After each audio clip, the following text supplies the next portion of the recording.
Hello, friend. It's good to settle into this quiet with you. Let your shoulders loosen and let your breath move like a small tide against a calm shore. Nothing urgent here, just a soft room, a steady voice, and the comfort of being unhurried.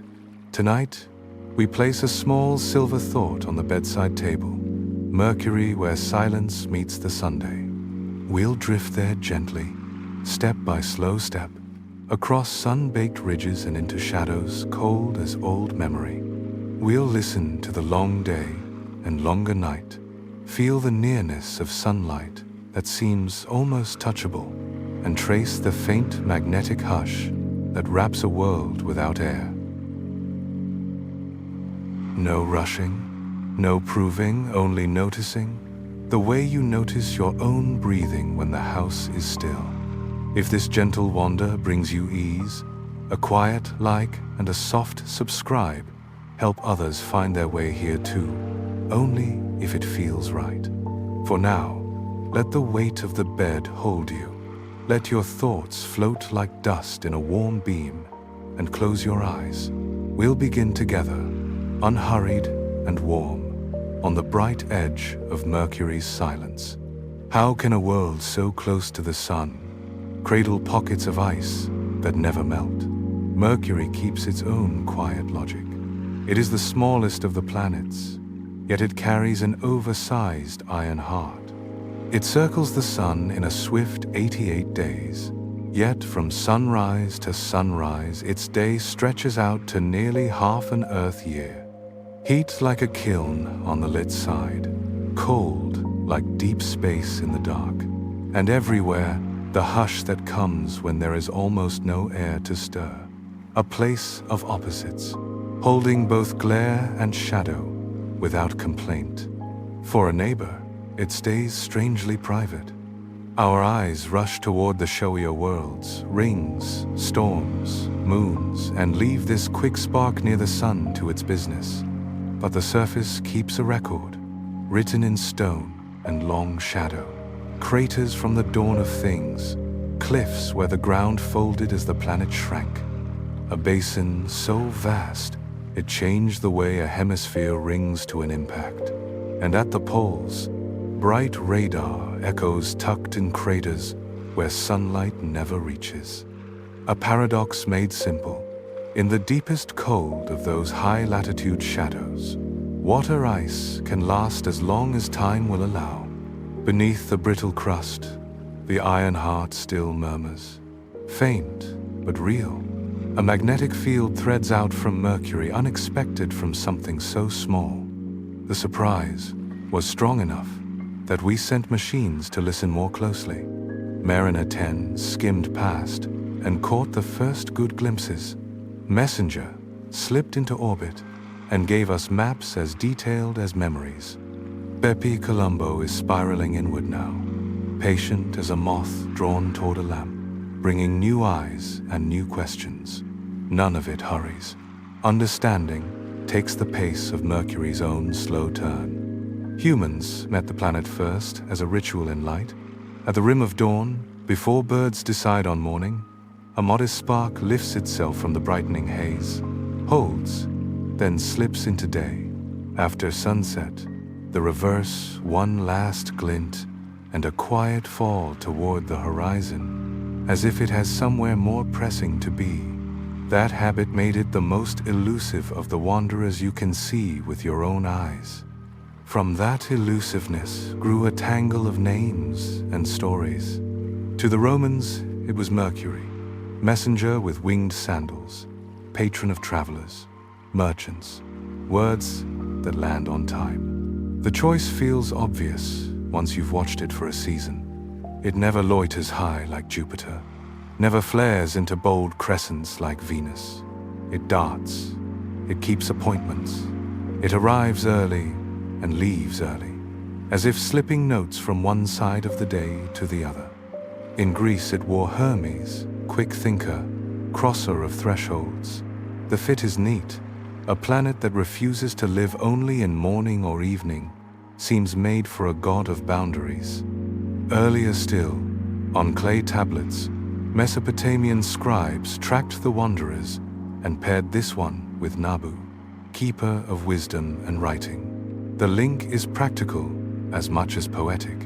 To find Mercury again and again, you must keep records when it first peaks from dusk, how far it swings from the sun at its greatest reach, when it trades evening for morning. Dates and angles become a kind of spell.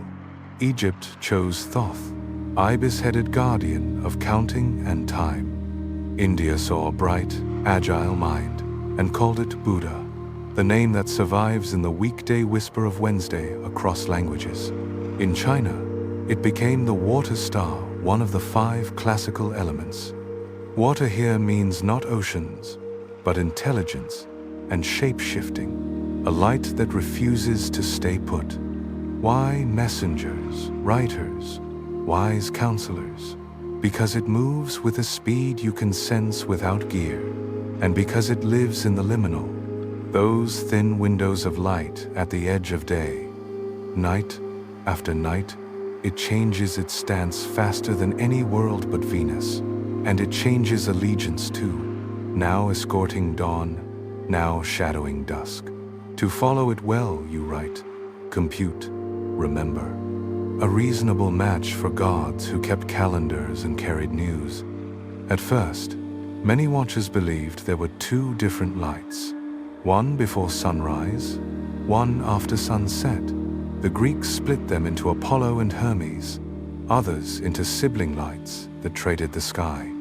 Patience repaired the illusion. Because Mercury orbits inside Earth's path, it never strays far from the sun. It can show itself only in twilight. As it rounds its orbit, the angle tilts, and it alternates which edge of the day it inhabits.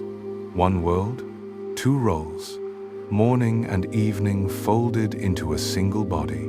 Even with that puzzle settled, the planet kept its knack for difficulty. It rarely climbs high above the horizon. In northern spring evenings, the ecliptic, the highway of planets, stands steep over the west, and Mercury gets a precious boost. In autumn mornings, the same grace happens in the east. In the wrong season, the show is meager.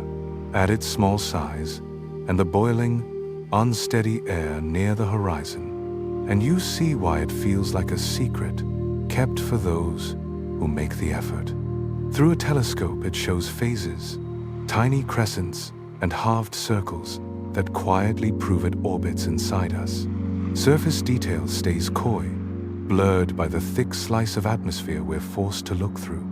Before radar, maps of dusky patches disagreed like stories from a rushed handshake. In the 1800s, careful people convinced themselves that Mercury turned once per year, always keeping the same face to the Sunday title. Locking is common. The idea fit and settled into books. Then, in the 1960 seconds, radar pulses came back with a different rhythm. 3 rotations for every 2 orbits, a 3-to-2 resonance. The day from noon to noon is long and peculiar, but not endless. The messenger keeps time to its own offbeat measure.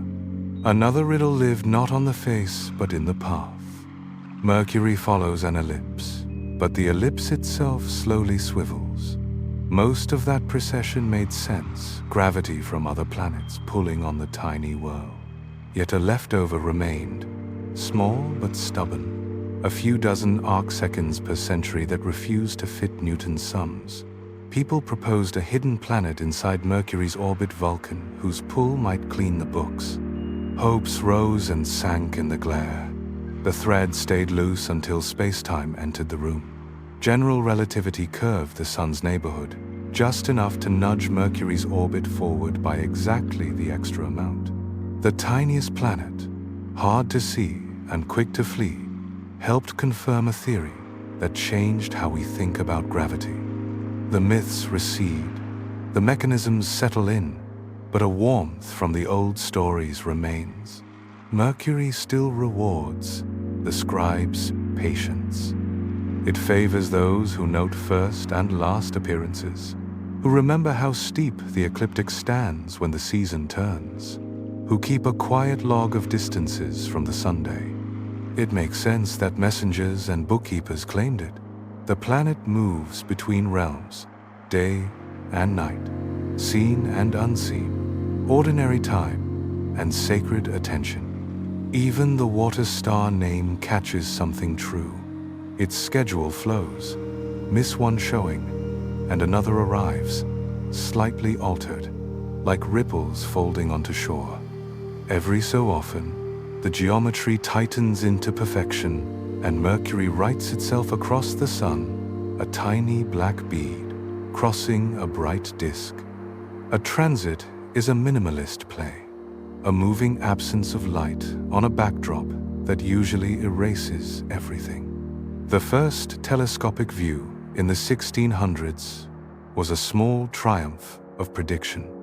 Numbers on paper became a dot that crept in real time across the star that rules our days. If you've ever watched one, you know the feeling.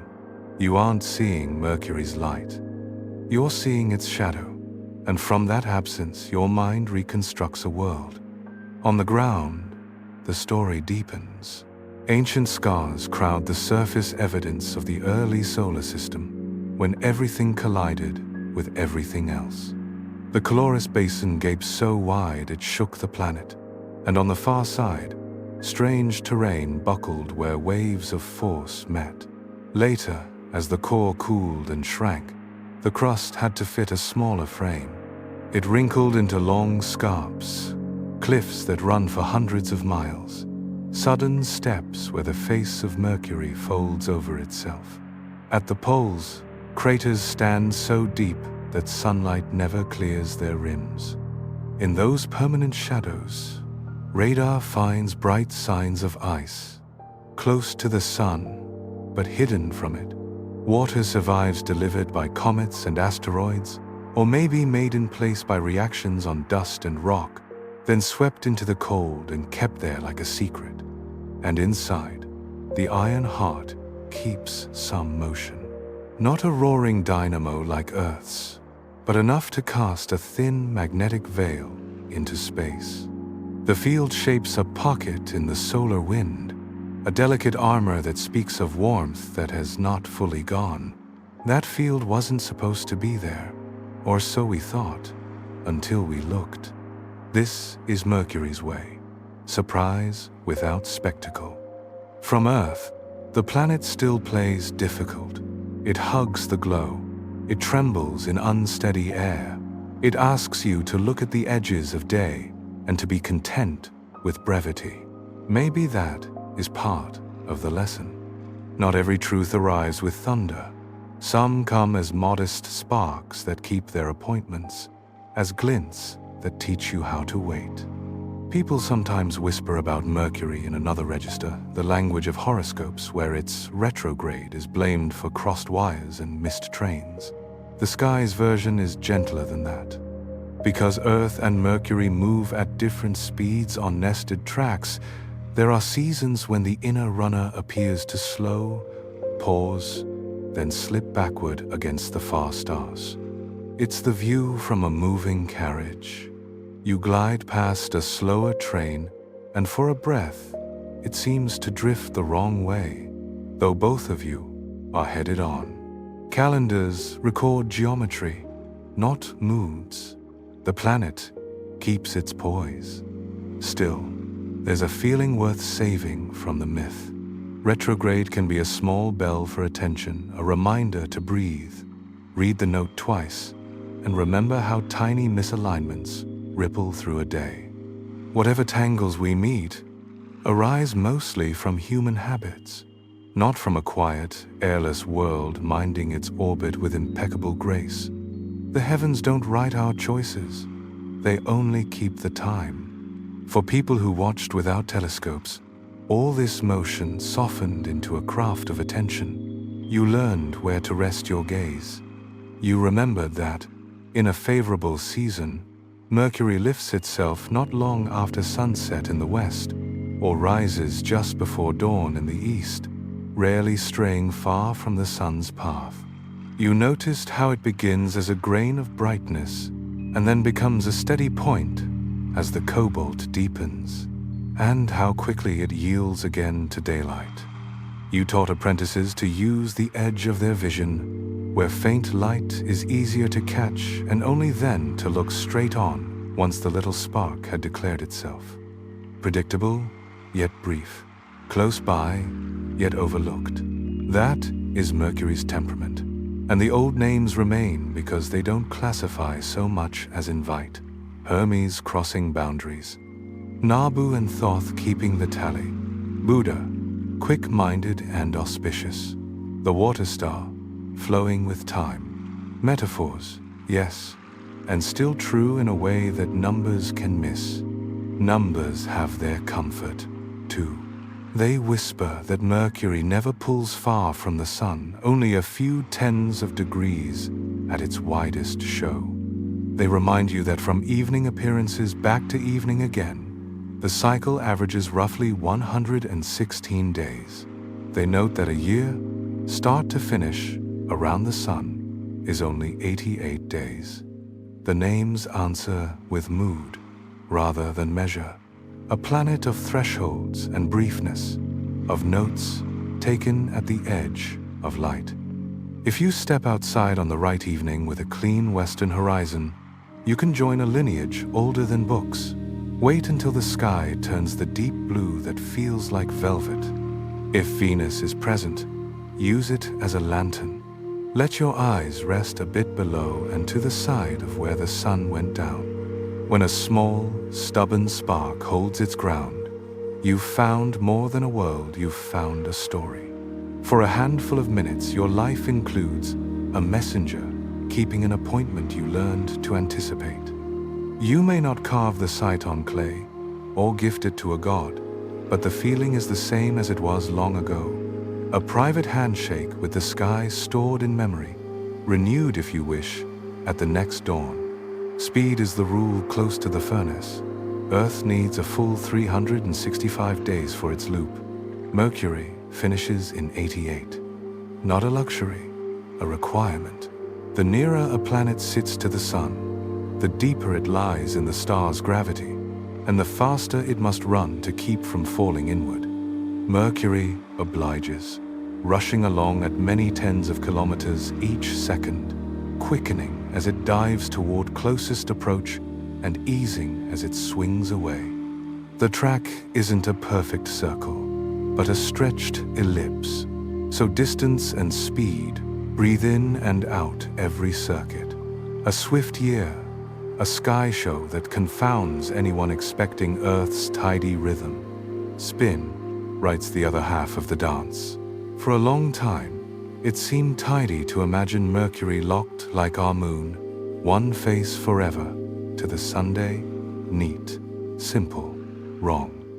Radar experiments in the 1,960 seconds heard a different beat. 3 rotations for every 2 orbits, a 3-to-2 resonance, a compromise between tidal tugs and the lopsided pull of an off-round track. The sun tries to tug the world into a 1-to-1 clasp. The eccentric path protests. Over deep time, the system settles into the ratio that wastes the least energy. 3 turns, 2 laps, an elegant truce. The consequences on the ground are quietly astonishing. The solar day, the span from one noon to the next, is not the same as the sidereal day, the time for one full spin relative to the distant stars. On Mercury, the noon-to-noon stretch lasts about 176 Earth days. The planet with the shortest year carries a day that outlives 2 of its own years. Imagine promising to watch a sundial until its shadow points north again. You would be there through whole seasons on Earth. With the orbit so stretched, the sun's behavior becomes strange. As Mercury glides toward its closest approach, it speeds along.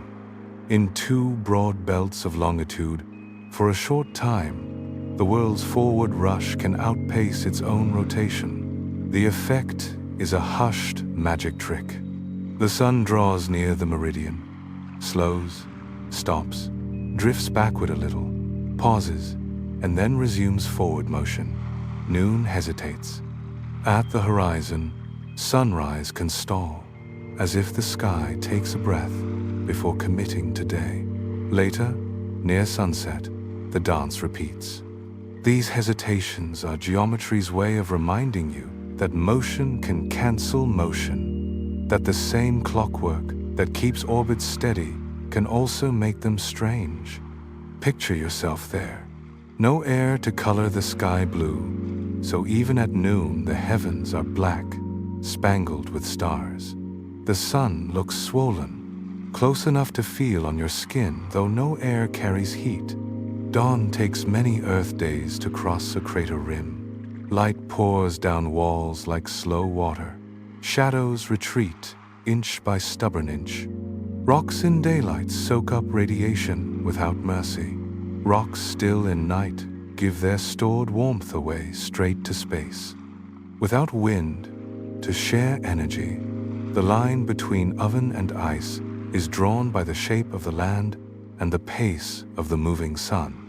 You could step across a boulder and cross a boundary between seasons with your foot. Over time, that 3-2 rhythm lays a faint pattern onto the map. The same longitudes meet the sun near closest approach every other Mercurian year, drawing a repeating schedule of harsher heating and deeper cooling. It is reasonable to think that such cycles age after age subtly alter surface minerals in those belts, compared with regions whose noons arrive further from the Sunday. Spacecraft maps do show variations in reflectivity and chemistry across the plains. Early bombardment and old volcanism explain much of the patchwork, but the quiet seasoning of resonance, heat, cold, heat again likely adds its own slow signature.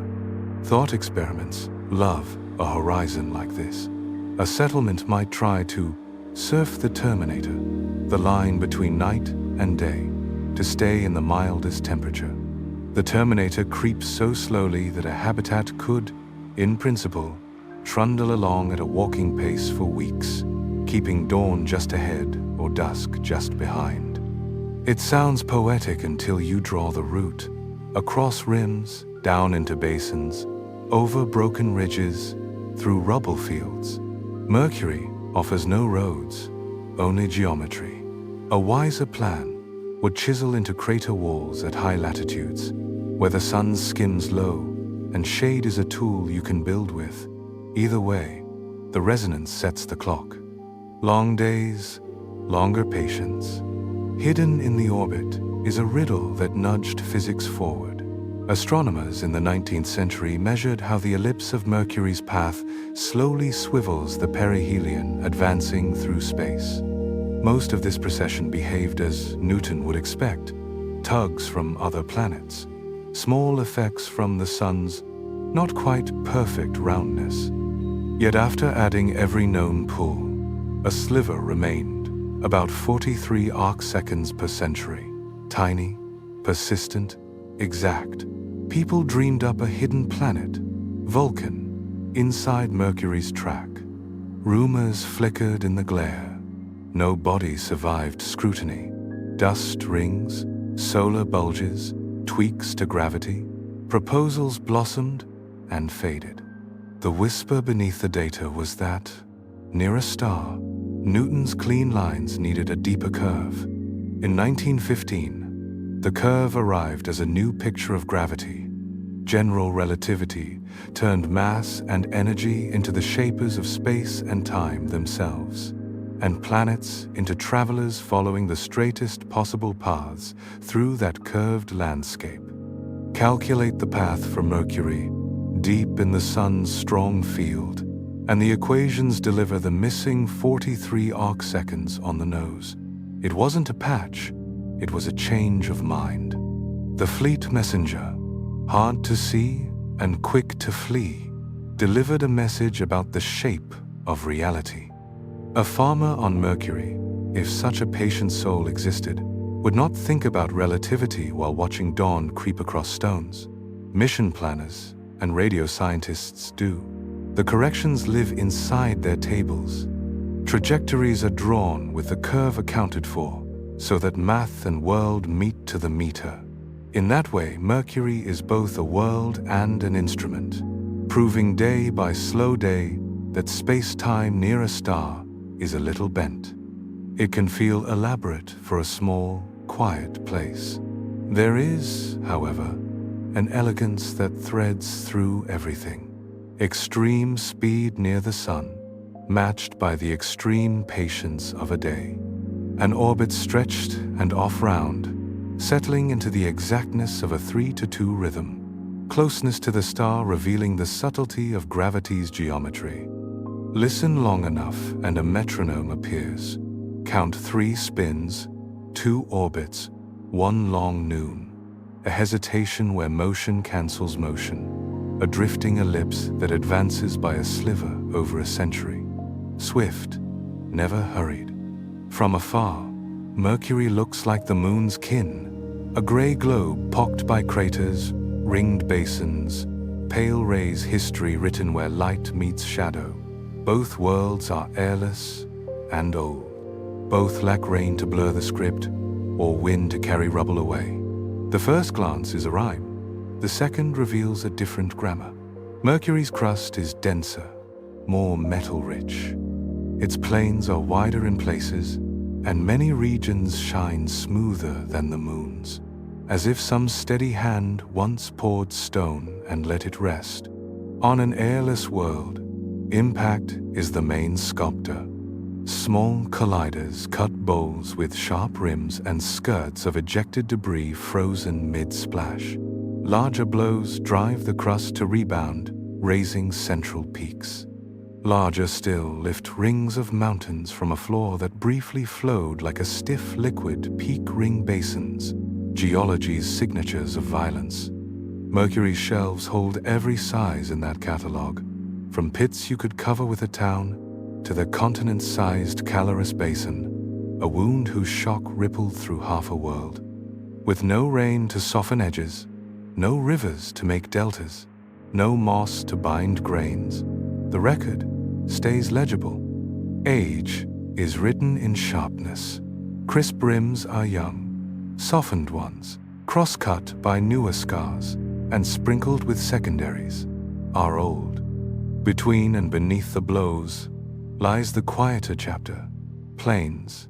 Look with patient eyes, and the surface sorts itself into 2 broad textures that repeat. Intercrater plains, crowded with overlapping dense ancient ground, hammered until it almost looks melted by repetition. Walk there, and the horizon would undulate like worked metal. In places, the surface seems saturated with impacts, each new bowl erasing and rewriting what came before. Then there are the smooth plains, broad sheets that fill low areas, mantling older terrain with something that gleams under a low sun like poured basalt. For years, argument lived there. Were those smooth sheets mostly impact melt rock, liquefied by the largest blows and spread thin? Or were they true lavas, risen from depth, flooding out through fractures? Close mapping leaned toward volcanism in many regions. Subtle flow fronts, faint levees, and chemical clues tell of eruptions that once rolled across Mercury's lowlands, then cooled into quiet. Inside some basins, including Calorus, the smooth plains differ in color and composition from the lands beyond, hinting at sources deeper than mixed crust. Elsewhere, the ground bears other delicate oddities, long, sinuous hollows and pits thought to form where volatile elements escaped, and the surface slumped dapple crater floors like freckles. Wrinkle ridges cross the plains where lava sheets cooled and buckled, and over great distances run the lobate scarps, towering cliffs thrown up when the planet itself shrank as its core cooled. Imagine a world trying to fit a smaller frame. The skin has no choice but to pleat. Some scarps rise a kilometer high and run for hundreds of kilometers, stepping the landscape down, as if a giant hand folded it. A planet that trembled and then creased, leaving lines you can trace like age on a familiar face. All the while, the old rhythm continues overhead. Mercury shows itself near the sun, then hides. Even its rare grand gestures are minimalist. Now and then, when the angles are precise, the planet writes a small, perfect dot across the solar disk a transit. Through proper filters, you watch not a light, but the absence of one. And from that absence, you rebuild an entire world in your mind. Swift, small, faithful to its schedule. The retrograde evenings will come and go. The numbers keep their calm 88 days, 116 days, a solar day of 176 quiet mileposts on a faithful path. The myths keep their warmth, Hermes with winged sandals, Thoth with his pen, a water star that flows rather than flares. The physics keeps its grace, a perihelion that precesses by whispers each century, a 3-2 rhythm you can count on one hand. And the watching keeps its reward. You stand at dusk, the sky deepens, and there it is, a pin of brightness holding its place, a messenger between day and night. For a few minutes you feel Earth turning under your feet, and sense, without wind, another world rushing while it lives slowly. Far above, equations trace an exact curve. Somewhere, a console ticks at perihelion. Here, closer than thought, one pebble warms, another stays cold, and the line between them advances by millimeters in an hour perfect with the smallest planet's measured clock. Let that quiet clock bring your gaze from the sky to the ground, because the same light that keeps the time also writes the page. What it reveals is the life of a young, restless world, not only hammered from above, but warm enough to let rock flow and quietly cover what came before. Under that slow-moving shadow, the border between Mercury's two main textures, ancient, crowded intercrater plains, and younger, smoother sheets, changes character from place to place, crisp here, feathered there, as if lava read the broken ground like a map, settling into hollows, lapping at old hills, stopping where height and hardness said no.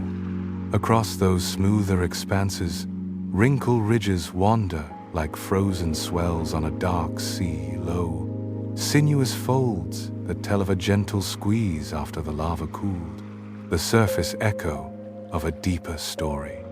The whole planet tightening as its interior lost heat.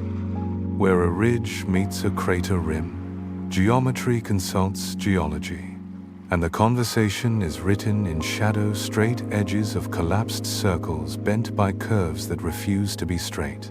Craters themselves arrive in families that help sort time.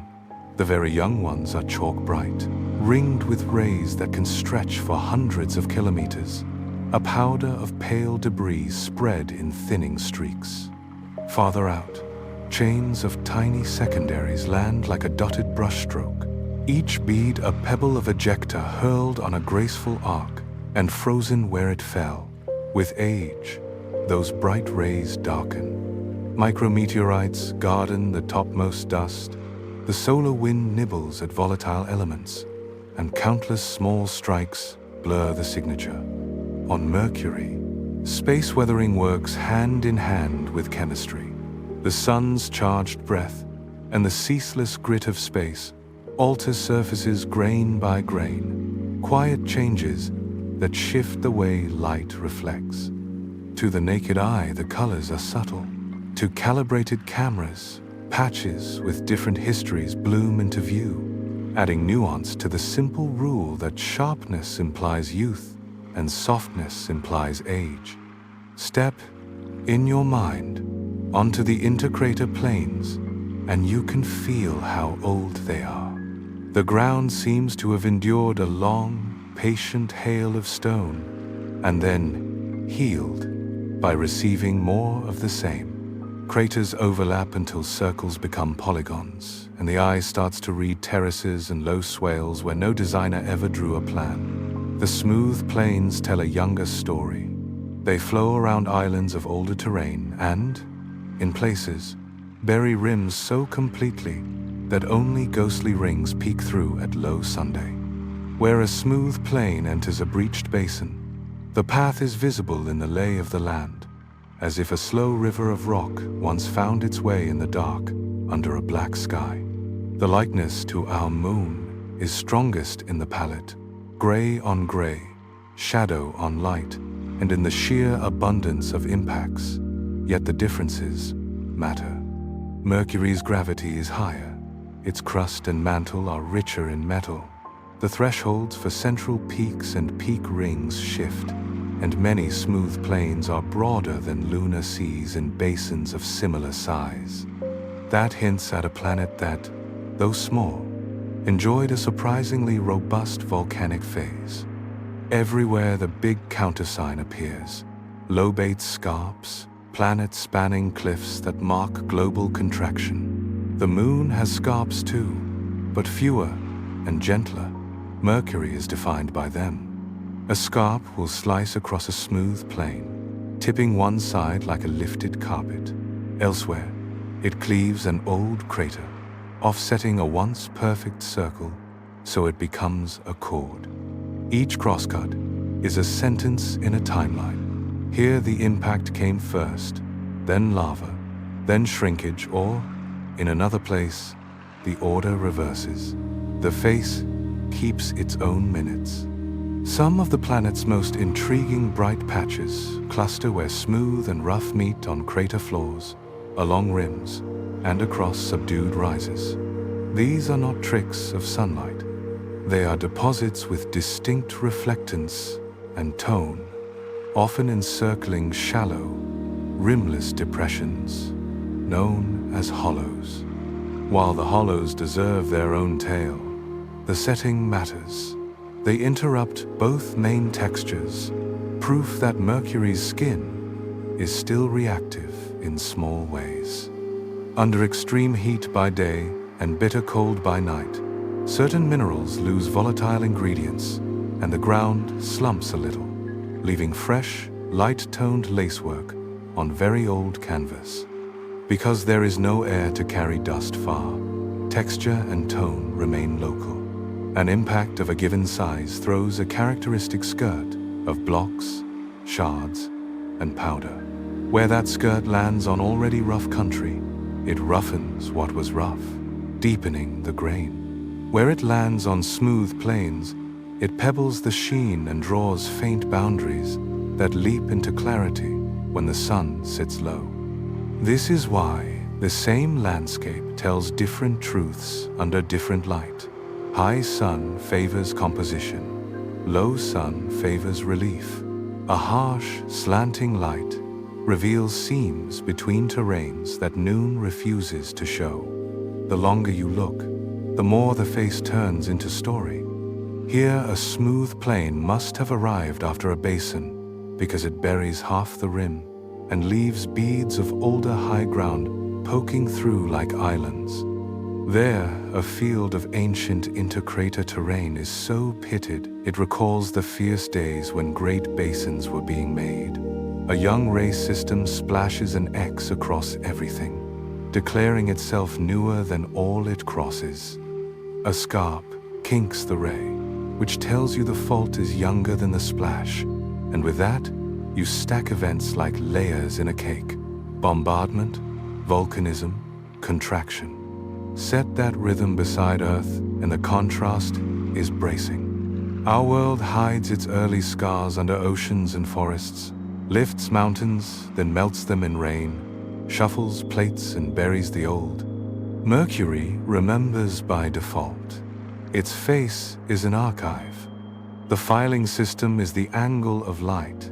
The index is crater density. The two grand textures, intercrater and smooth, become two voices in a duet.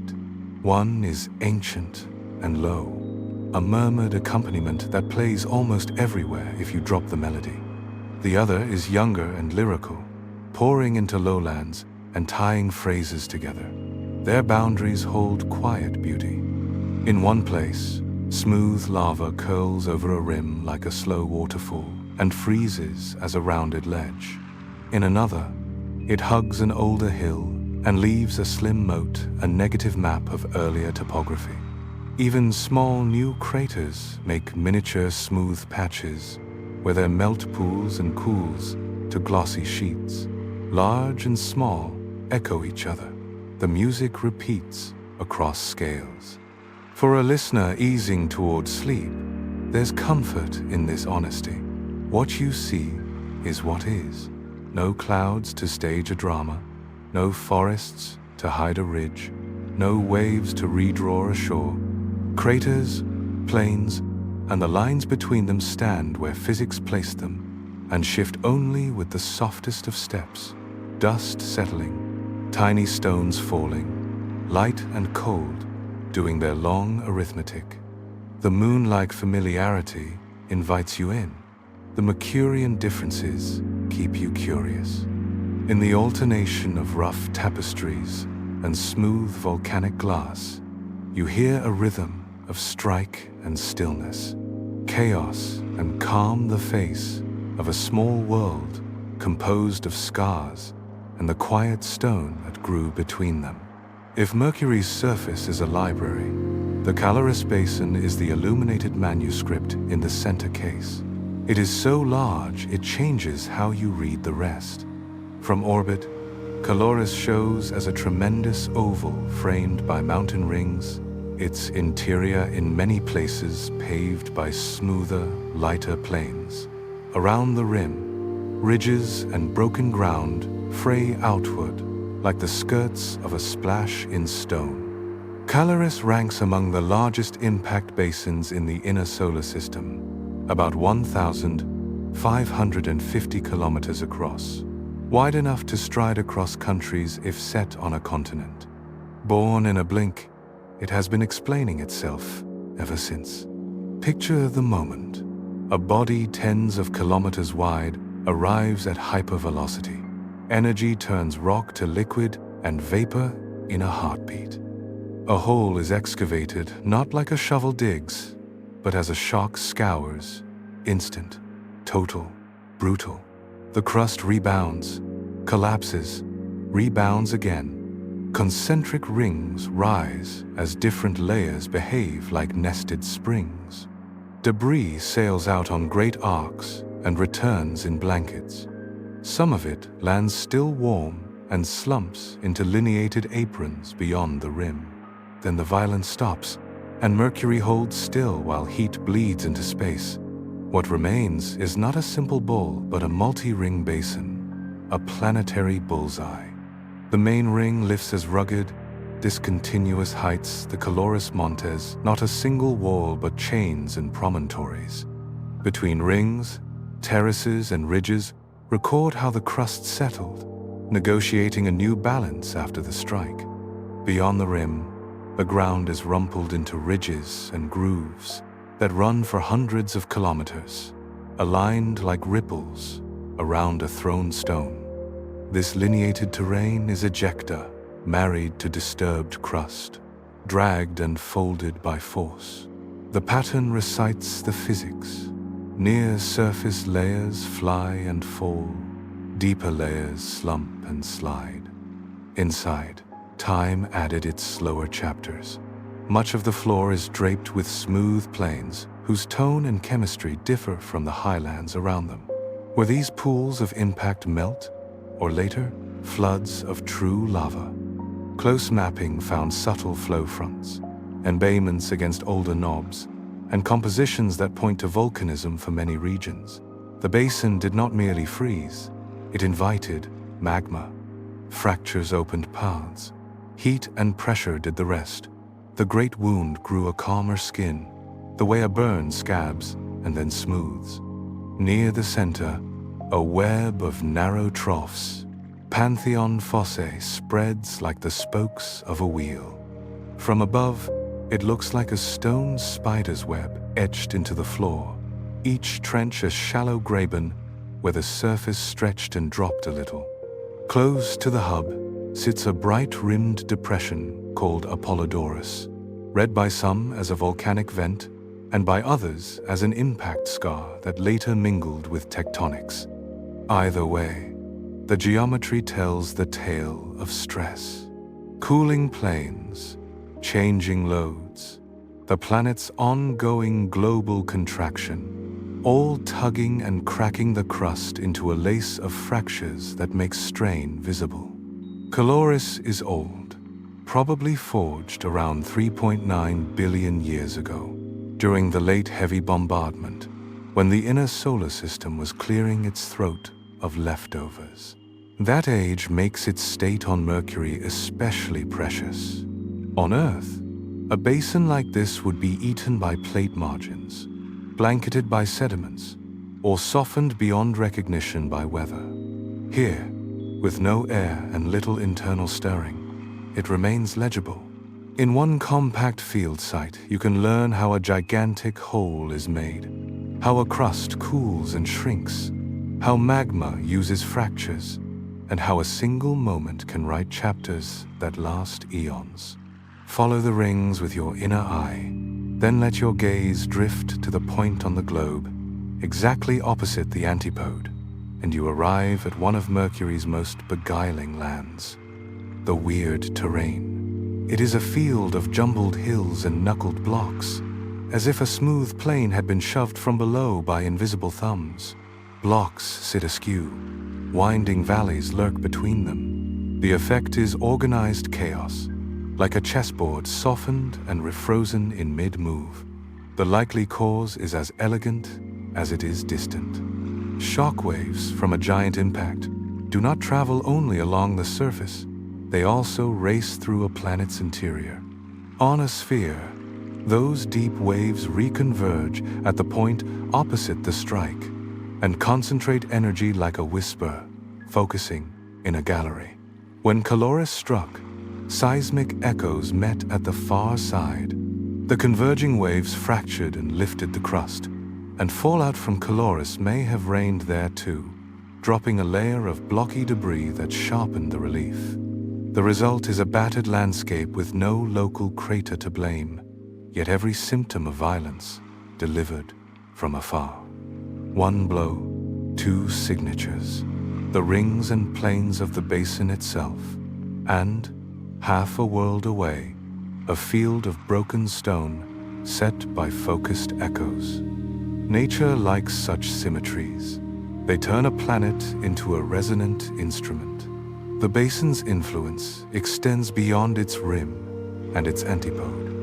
Rays from younger craters cross its floor and the lands outside, drawing clean relative ages.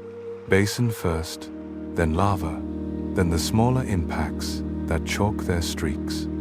Where a lobate scarp cuts a Caloris plain, the offset marks the cliff as younger than the lava it steps. Piece by piece, crosscut by crosscut, the basin becomes a clock, a way to build timelines finer than crater counts alone can provide. Even the subtle color of the interior tells you more. Caloris plains often show hues distinct from the darker, older intercrater terrains beyond. The difference, tied to composition, suggests the lavas that filled the basin were not simply remelted local crust, but were fed by magmas with their own chemistry. That, in turn, hints at Mercury's interior structure, its degree of differentiation, its lingering heat, its capacity to feed eruptions long after the basin was born. The impact opened a hole in the surface and a window into the kitchen. What would it feel like to stand near the rim? The mountains would not be a clean wall, but a broken necklace of ridges and peaks, edges faceted by long exposure, their outlines serrating a black noon sky.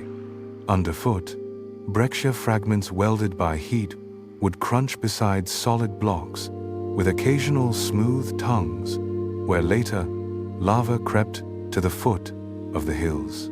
Step inward, and the mood shifts from rough to smooth, From impact architecture to volcanic paving, walk along a trough of the Pantheon, and the shallow depression would guide you like an ancient road until it faded into the plain, its edges more a trick of light than a change of slope. Half a world away, among the weird hills, the ground piles like sleeping animals, and the spaces twist without right angles. You would search for the parent crater and find none. The clue points outward. Strike here, shatter there, ring upon ring, then a far-off jumble. Caloris, in that sense, isn't only vast, it teaches. It shows how a single blow can shape a crust at global scale, how a planet settles its depths afterward, lava spreading like balm, fractures setting like stitches, how energy can travel a great arc through stone and still leave its echo far away. It reminds you that even without air or rain or the busy chemistry of life, there is drama and aftermath, cause and reply, wound and healing. The basin's name means heat, and though the heat of its making has long since slipped into space, the story it began still warms the imagination. One strike, a world that rang, a surface that remembers. Step beyond its rim, and Mercury wears that memory as a mesh of creases. Cross the plains and you meet long, curving cliffs that step the ground down in patient arcs, backs rounded, faces steep the fold of a thick rug pushed from one side. The lesson of Caloris flows naturally into these quieter lines. After impacts shout, the planet's slow answer. Those cliffs' lobate scarps are the handwriting of a world that has tightened with age. They are not splash marks from impacts, not the skirts of old lava. They are long, deliberate thrusts, where one sheet of crust has ridden up over another because the whole globe has been trying to fit a slightly smaller frame. The picture is simple to keep. Worlds are born hot. Collisions kindle furnaces, radioactive elements simmer, and big metallic cores hold warmth the way cast iron holds heat after the flame goes out. Billions of years pass. The warmth leaks away.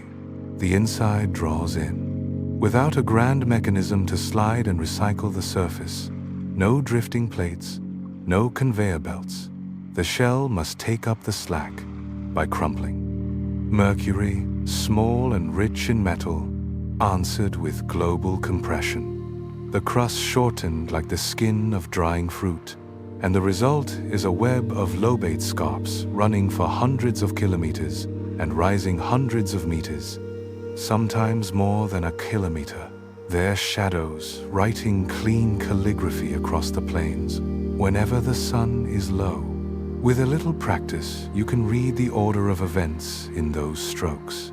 A scarp cuts straight through the rim of an old crater, turning a circle into a neat chord. The faulting must be younger than the impact. Elsewhere, a scarp offsets a smoother, younger plane and leaves a fresh apron of debris. The planet was still tightening after the lava set, not in one ancient spasm, but as a long, patient squeeze. Step by step, these crosscuts let you stack time. First the basin, then the flood, then the fold, an orderly ledger of forces you cannot see. Why did Mercury shrink so much more than its rocky cousins? Partly because of what it is. The smallest planet carries an outsized iron core that swallows most of its volume. Think of a world that is, proportionally, more kettle than crust. Metal contracts as it cools, and when so much of a planet is core, even a small fractional change becomes a large, absolute change. The rocky shell above, comparatively thin, had to shorten. With no plates to slip sideways, shortening became thrusting, and thrusting became scarps. Mercury's beginnings likely magnified the effect. Close to the sun, it may have formed from ingredients poor in lighter elements, or suffered an early blow that stripped off some outer rock. leaving the metal-rich interior dominant. However the recipe was set, it made a planet that held heat stubbornly at depth and cooled enough near the top to contract. Add the sun's steady tidal, needing a daily flexing that helps dissipate energy, and you have a world predisposed to wrinkle. Stand for a moment in imagination on the crest of one of these faults. Underfoot, the upthrown block forms a rounded back slope. Just beyond, the ground steps down into a lower plane. At the base, broken blocks have slumped into a wedge of rubble. Follow the trace and the cliff bows and snakes for great distances, sometimes vanishing beneath younger deposits, sometimes reappearing like a buried rope tugged taut. Where several scarps run roughly parallel, the terrain looks pleated, each fold catching light differently as the sun crawls across the sky. It is geology in a soft register. No plumes, no surf, only the grammar of stone under stress. The moon offers a quiet comparison. It, too, has lobate scarps, proof that its interior cooled and contracted, but they are fewer and smaller. Earth, by contrast, hides global contraction by letting plates drift, collide, and dive. Our shortening becomes mountain belts stitched to plate margins rather than planet-spanning thrusts that ignore old landmarks. On Mercury, compression is planetary and unchanneled. The shell buckled wherever it needed to, often in long arcs that pay little attention to rims or flow fronts except to offset them politely on the way through. In images, you can watch a scarp turn a perfect crater into two offset semicircles, like a coin gently pinched. The amount of shrinkage can be said modestly and still feel immense. Mercury's radius has decreased by several kilometers since its outer shell solidified, enough to crumple a sphere. Picture a hard-boiled egg, cooling in its shell. The inside tightens. The shell can only crack, slide, and overlap. Lobate scarps are those overlaps written large. The lithosphere, pushing up and over itself to wrap a smaller heart.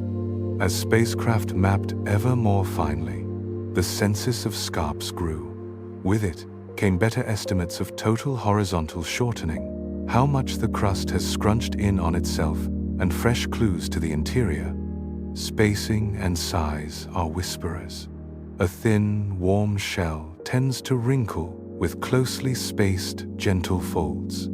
A thick, strong shell prefers widely spaced, taller folds with bigger throws.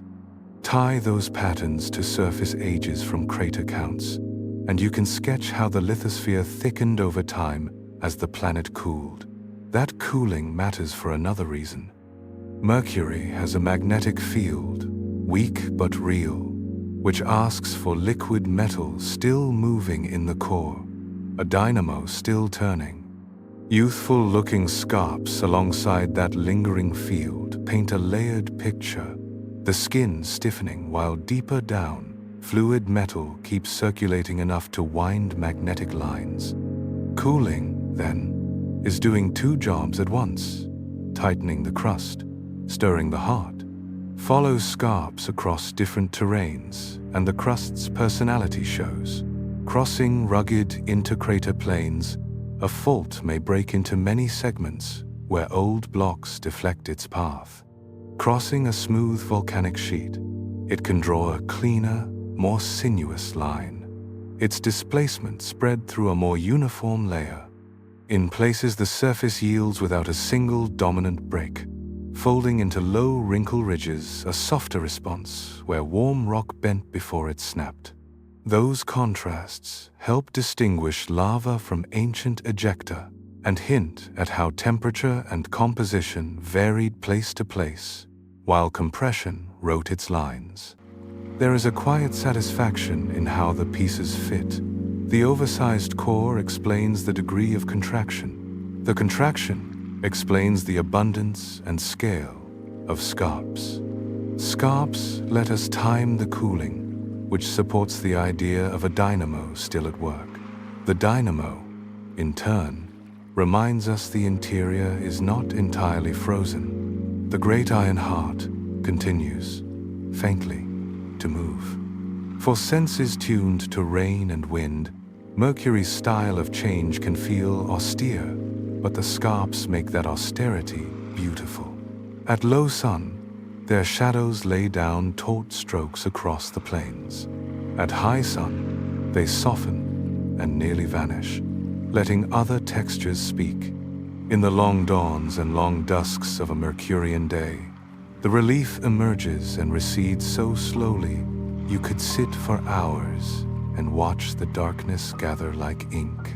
They are proof that a world can be dynamic without weather and dramatic without noise. They also change how we read everything else. A basin rim offset by a scarp tells more than order. It tells of stresses that once ran through stone. A smooth plane cut by a fault marks contraction that followed the last great eruptions. Even small craters perched on a scarp's face whisper that faulting did not pause the rain of impacts. Tiny notes still fall atop the larger chords. Beneath the diagrams is a simple, resonant story. Mercury is compact, wrapped tightly around a big metallic core. Over time, the core cooled and drew inward. The rocky shell could not stretch, it shortened. Shortening made cliffs. Cliffs made a map of invisible forces. That map is not only useful, it is moving. You can trace a lobate arc with a fingertip on a photograph and feel the edge where one piece of Mercury climbed over another, so the whole could stay whole. A small world composing itself into a slightly smaller, still coherent form around an iron heart that hums. On Mercury, the sun does not rush up, it accumulates.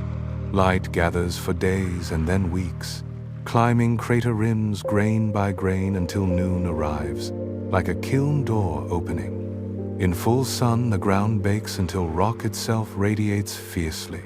When the disk finally drifts away, heat bleeds into space unchecked. Step a few meters into deep shadow, and the world turns to a freezer. Day and night are not moods here. They are regimes, and the passage between them is a slow migration of light across a landscape with no air to soften the contrast. An atmosphere is a negotiator. On Earth, air and ocean ferry warmth from noon to midnight, from equator to pole. Clouds bounce sunlight. Greenhouse gases cradle the planet's own glow. Even a windless evening wraps the ground in a thin blanket. Mercury has none of that. Its air is an exosphere. Atoms here and there so few they almost never meet. Heat moves by radiation and by conduction within rock, not by convecting air. In sunlight, the surface drinks energy directly and glows in invisible infrared until it balances. In darkness, it radiates what it stored and falls to deep cold because there is no blanket to hold the warmth. The same cliff can host both climates at once. One face an oven door, the other a wall of ice. Time amplifies everything. A solar day noon to noon lasts about 176 Earth days. Imagine dawn stretching over many weeks, a blade of sunlight creeping across stones while stars remain sharp in a black noon sky. Rocks have a long patience to absorb. Shadows have a long patience to surrender. Heat travels slowly in stone, so the first few centimeters take the brunt of the swing. Deeper layers lag.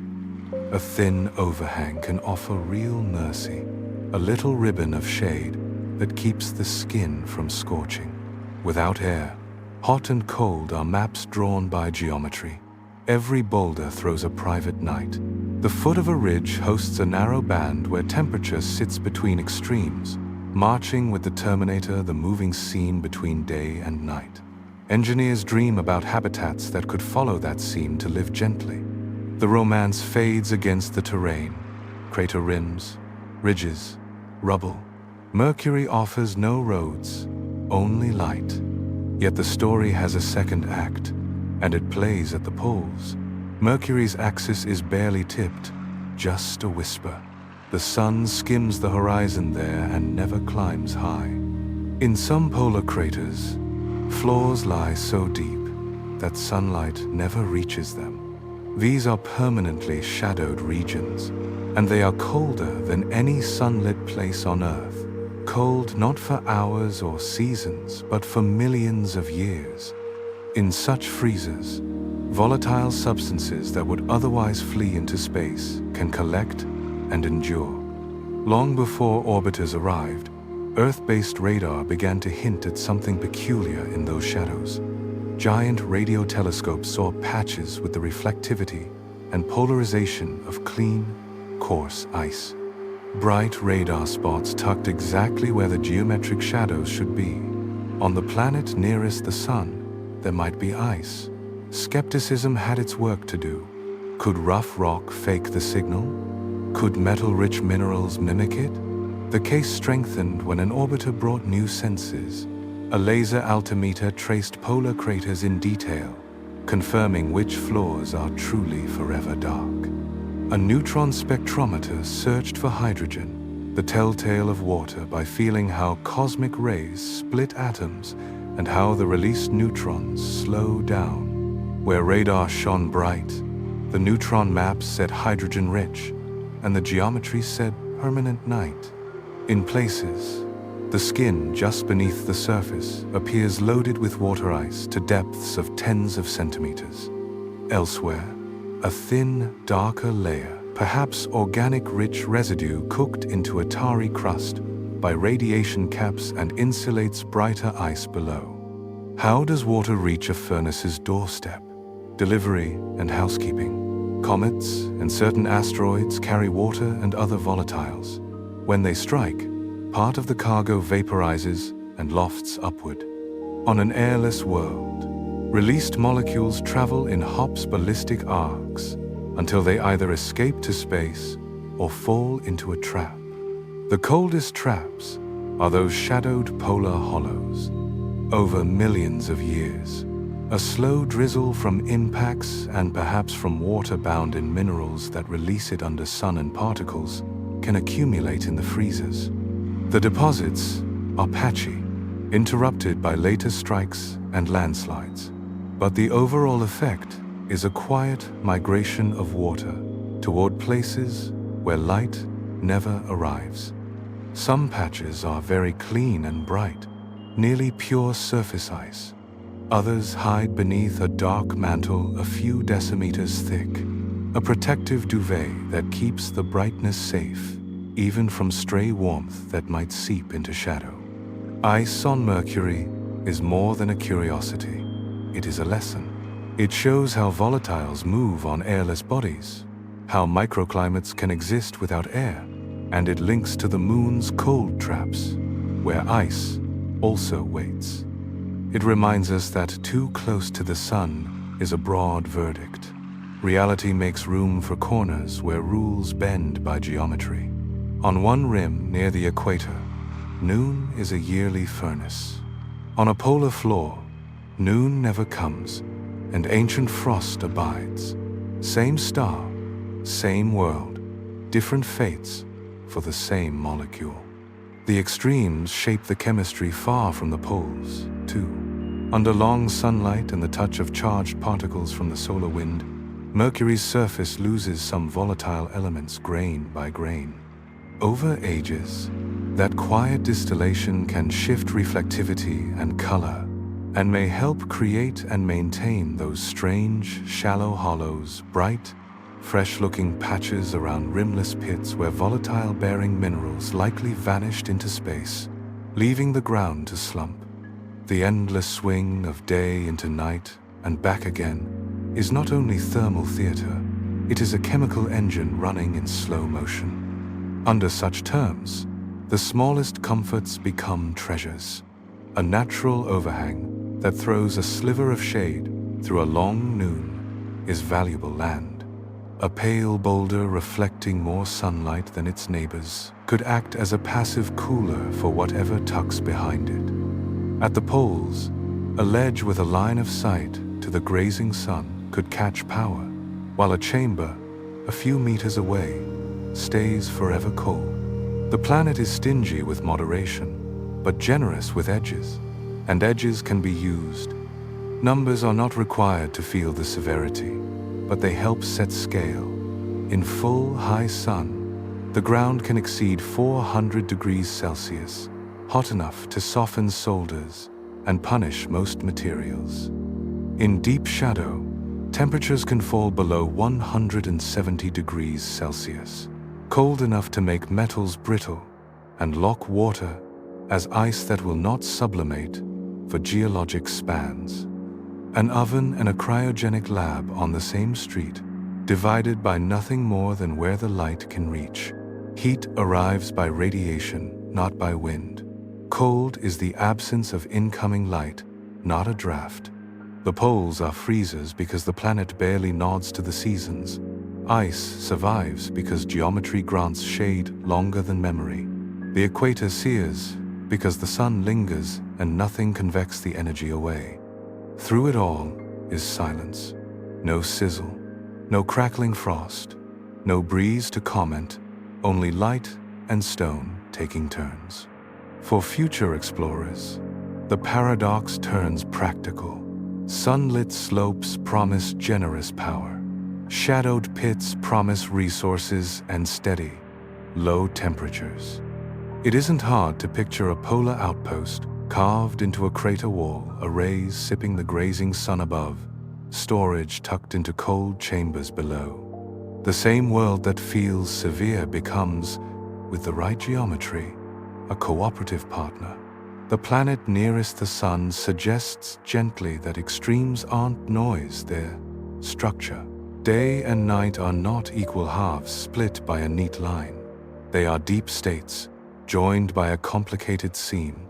Along that seam, machines, and one day, perhaps, people could keep a careful rhythm. And in the corners where light never arrives, ancient water keeps its counsel, a quiet archive of impacts and time, glimmering invisibly in a darkness as enduring as any place the solar system can offer. Stand there long enough, and another truth emerges. What feels like emptiness is simply a different medium. Silence on Mercury isn't a pause between sounds. It's the natural outcome of physics. There's no air to carry a whisper, no wind to rattle a pebble, no thunder to roll across crater walls. Above the ground lies not a true atmosphere but an exosphere, a veil so thin its atoms almost never meet. Each particle travels alone, leaping in long arcs before falling back or slipping away into space. If you bottled a cubic meter of Mercury's air, you'd catch fewer atoms than a premier laboratory vacuum. Here, space begins just above your head, and in that immediate, breathless clarity, the seam between light and dark, hot and cold, becomes the landscape's most eloquent voice. That fragile fringe is made and unmade all the time. Sunlight pours in, particles stream from the sun, and tiny meteoroids salt the surface with high-speed dust. The ground itself gives off atoms when warmed or struck. 3 processes do most of the work. Sunlight can knock loosely held atoms from the topmost grains, photon-stimulated desorption, like a gentle tap dusting a shelf. Heat can bake atoms free during the long Mercurian day, thermal desorption. And the solar wind charged particles flowing outward from the sun can sputter material off the surface, a kind of microscopic sandblasting. Micrometeoroid hits add brief puffs of vaporized rock. None of this makes weather. It makes a shimmering, ever-replaced halo. Which atoms take part? Sodium and potassium are showy, joined by calcium and magnesium, with traces of hydrogen and helium mostly captured from the solar wind. Sodium, especially, loves attention. When sunlight excites it at those familiar yellow wavelengths, radiation pressure nudges the atoms anti-sunward. A faint sodium tail grows behind Mercury, stretching many millions of kilometers, too dim for ordinary eyes, but visible to telescopes using specialized filters. From Earth, sensitive cameras have caught that delicate fan after Mercury slips from the sun in evening skies. The smallest planet wearing a ghostly streamer, its exosphere blown downwind. Because the atoms hardly ever collide, the exosphere keeps a rhythm that isn't weather, but feels seasonal in its own way. Near closest approach to the sun, the days burn hotter, radiation pressure strengthens, sputtering intensifies in certain regions, and the sodium cloud swells. When Mercury crosses dusty comet trails, short-lived surges bloom an atmospheric meteor shower, without a sky to glow. Even the planet's 3-2 spin-orbit rhythm leaves fingerprints.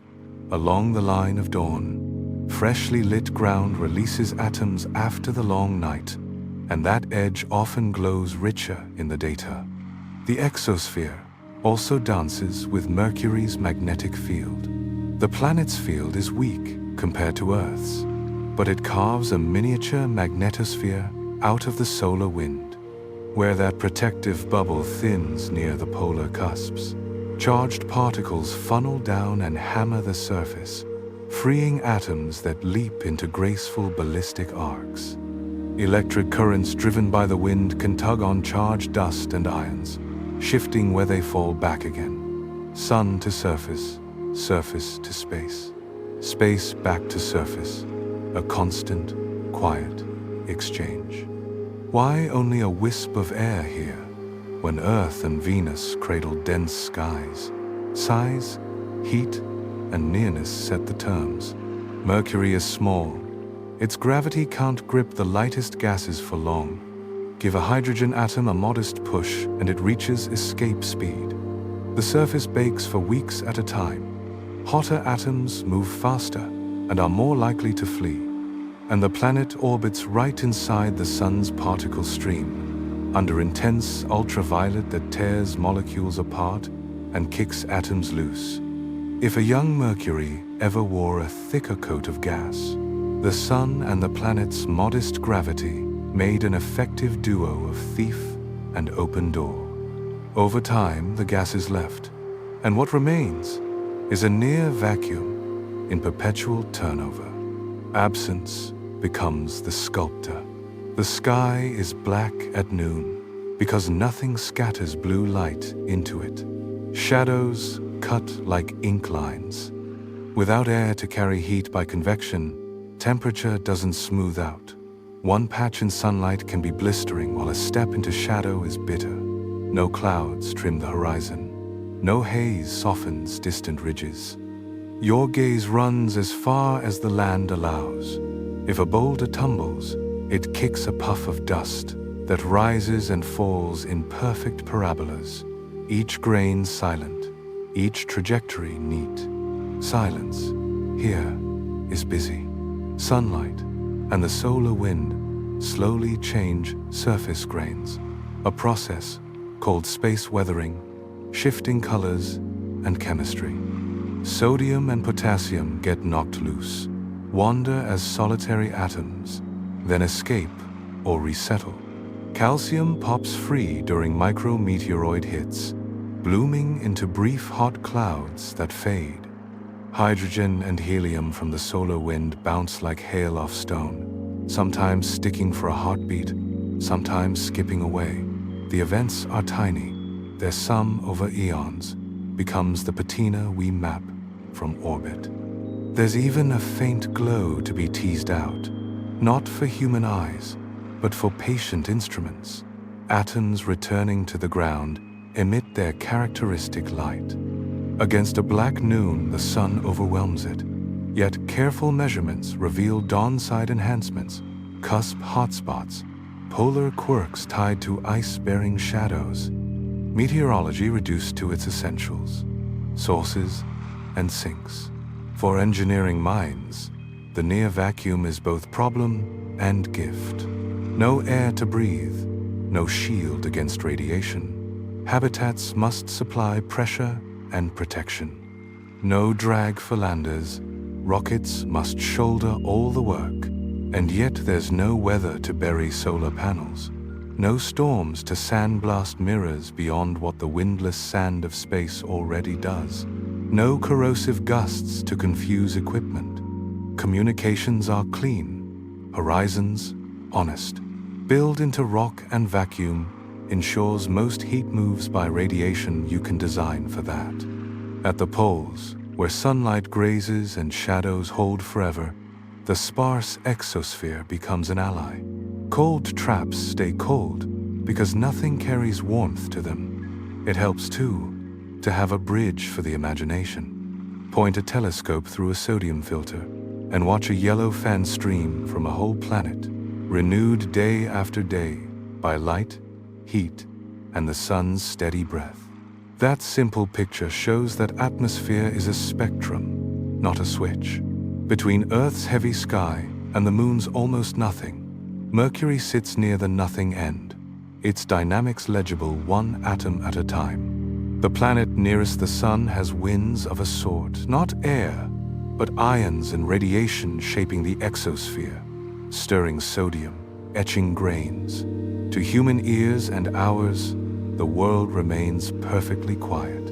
You could place your palm on warm stone and hear nothing but your own breath inside a suit. A meteor might strike over the horizon. You'd sense it later only as a subtle brightening in specialized images, a new patch of atoms drifting. The drama is real, and it plays in mine. Clarity is the gift here. Without a sky, light behaves like geometry. Without weather, landscapes keep their lines. Without sound, time stretches. Dawns last weeks. Exospheres rebuild each morning. Tails wax and wane with the breath of an orbit. The messenger planet keeps delivering. You don't need a thick atmosphere to have a story. You need light, rock, and patience as atoms come and go. Cut Mercury in the mind like a cake, and the proportions surprise. Most of it is filling, very little is frosting. Beneath a relatively thin shell of rock lies an enormous heart of metal, an iron-rich core that takes up roughly 4/5 of the planet's radius and something like 2/3 to 3/4 of its mass. For a rocky world, that's extravagant. Earth has a big core, yes, but most of Earth is still rocky mantle. Mercury's the opposite, a compact sphere wrapped around a gleaming center. You can feel that metal in the numbers. Mercury's bulk density tops 5 grams per cubic centimeter, and even after correcting for the weaker self-compression of a small planet, it remains unusually dense. The planet's spin and wobble add clues. Track its rotation and subtle tides, and you get a moment of inertia that reveals how mass is distributed. For Mercury, the heavy stuff sits deep and centralized. The way the surface flexes under the sun's pull, the love number, as the term charmingly goes, says that at least part of the core is still liquid. Put the pieces together, and you get layers. A solid inner core, a liquid outer core, perhaps a thin, dense layer rich in sulfur, where metal meets rock, then a modest mantle and crust riding above. How does a world end up so metallic? Nature keeps a small menu on hand, and the truth may borrow from more than one dish.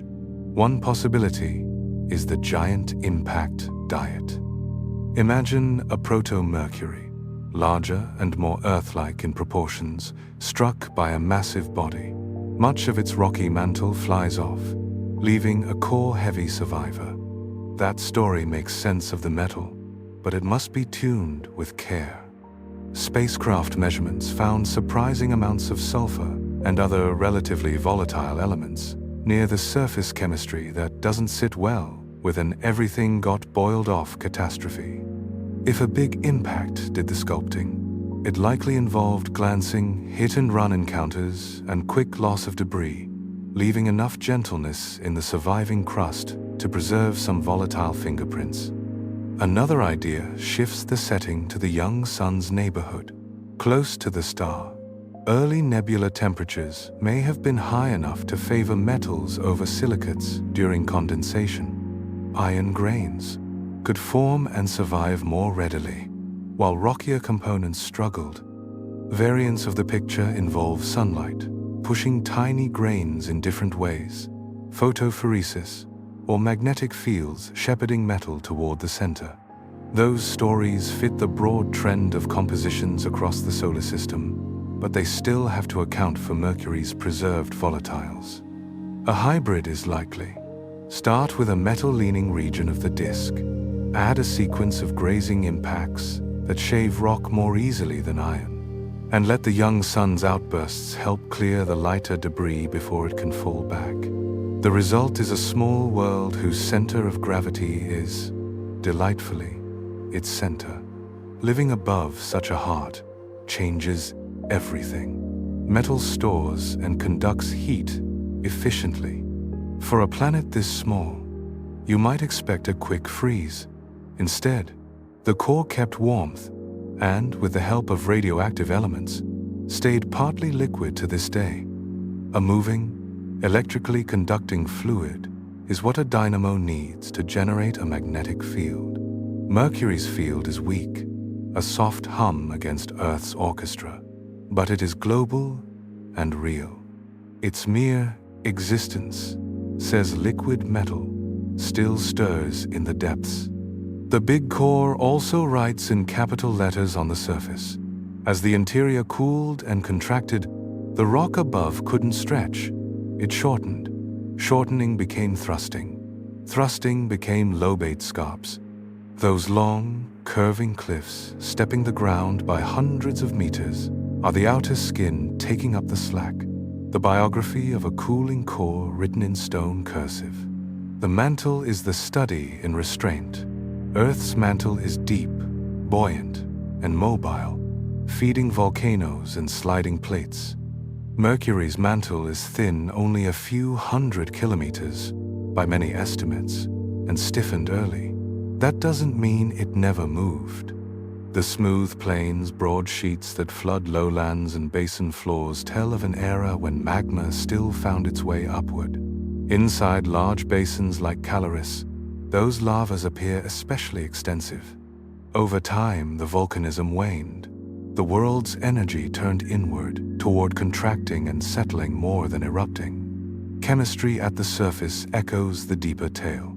Orbital instruments found a crust rich in sulfur and elements that, like a reducing environment, one with little available oxygen. That fingerprint suggests Mercury's insides formed and evolved under conditions unlike Earth's. Iron bonding with sulfur in the core. Iron poor silicates in the mantle. Some models even propose a thin layer of iron sulfide at the base of the mantle, a dense lid between rock and liquid metal that could steer how heat escapes and how the dynamo behaves. The same chemistry may help explain those strange, shallow hollows, fresh-looking pits rimmed by bright material where volatile-bearing minerals meet fierce sunlight and the solar wind, their delicate components vanishing molecule by molecule into space, leaving Swiss cheese textures behind. A world born metal-rich and oxygen-poor ends up with minerals that, under the right provocation, simply leave. Metal doesn't make a world dull. It gives Mercury memory. Slow cooling keeps the dynamo alive. The dynamo shapes a magnetosphere that, though small, sculpts particle flow and funnels energy into the polar cusps. Contraction tightens the crust into cliffs you can map, like wrinkles on a thoughtful brow. Even impacts may ring differently through a metal-heavy interior, perhaps contributing to the dramatic weird terrain opposite Caloris, where focused waves once shook the ground to pieces. The core is not just a mass, it's a presence. There's poetry in that hidden ocean. Picture a boundary you cannot see, but that matters more than the horizon. Thousands of kilometers down, liquid metal laps at stone, the core mantle frontier. Above it, a thin rind of rock carries the script of bombardment and the curves of contraction. Below, a heavy, gleaming sea turns slowly, whispering magnetism into space. The planet is small, but its center is grand. Formation close to the sun wasn't a miniature Earth copied at a different scale. The early disk didn't mix evenly. Distance, temperature, magnetism, and violence sorted the pantry. The same family of processes that built Earth into a blue world shaped Mercury into a dark stone wrapped around an iron bell. Both outcomes are natural, and they share one origin. One spinning cloud cooling under a young star's glare. Look at Mercury near the horizon, a modest point of light, and you are, in a sense, looking at a core with a planet attached. That's not diminishing, it's accurate and oddly endearing. Sometimes the heart really does define the whole. When a machine first went to look, it came home with a surprise. In the mid-1970 seconds, Mariner 10 swept past Mercury. The team expected a quiet world and straightforward numbers. As the spacecraft crossed the dayside and slipped into the planet's shadow, its magnetometers twitched in a pattern that did not belong to the passing solar wind or to instrument whim. The signals traced a small but coherent magnetic bubble wrapped around the smallest planet, a magnetosphere where almost no one expected one. The Iron Heart had spoken, softly, all the same. The first measurements were modest, a whisper compared with Earth's storm-tested roar, yet they were unmistakable. Mercury, airless and compact, carried a global magnetic field. That single fact unsettled an otherwise tidy tale about how dynamos, the engines that weave magnetic lines in space, should behave. Big worlds usually get the privilege. Earth with its churning iron, the giant planets with metallic hydrogen, even the sun with boiling plasma. Small bodies cool quickly and tend to fall silent. Mercury, apparently, had not. The question that slipped into the room was simple and stubborn. How? What does a dynamo ask for? A fluid that conducts electricity. Motion within that fluid swirls and spirals, not just a simple spin. And an energy source to keep the motion going for geologic ages. Heat leaking outward. A growing inner core that expels lighter elements into the outer liquid, or some partnership of both. On Earth, the recipe is classic.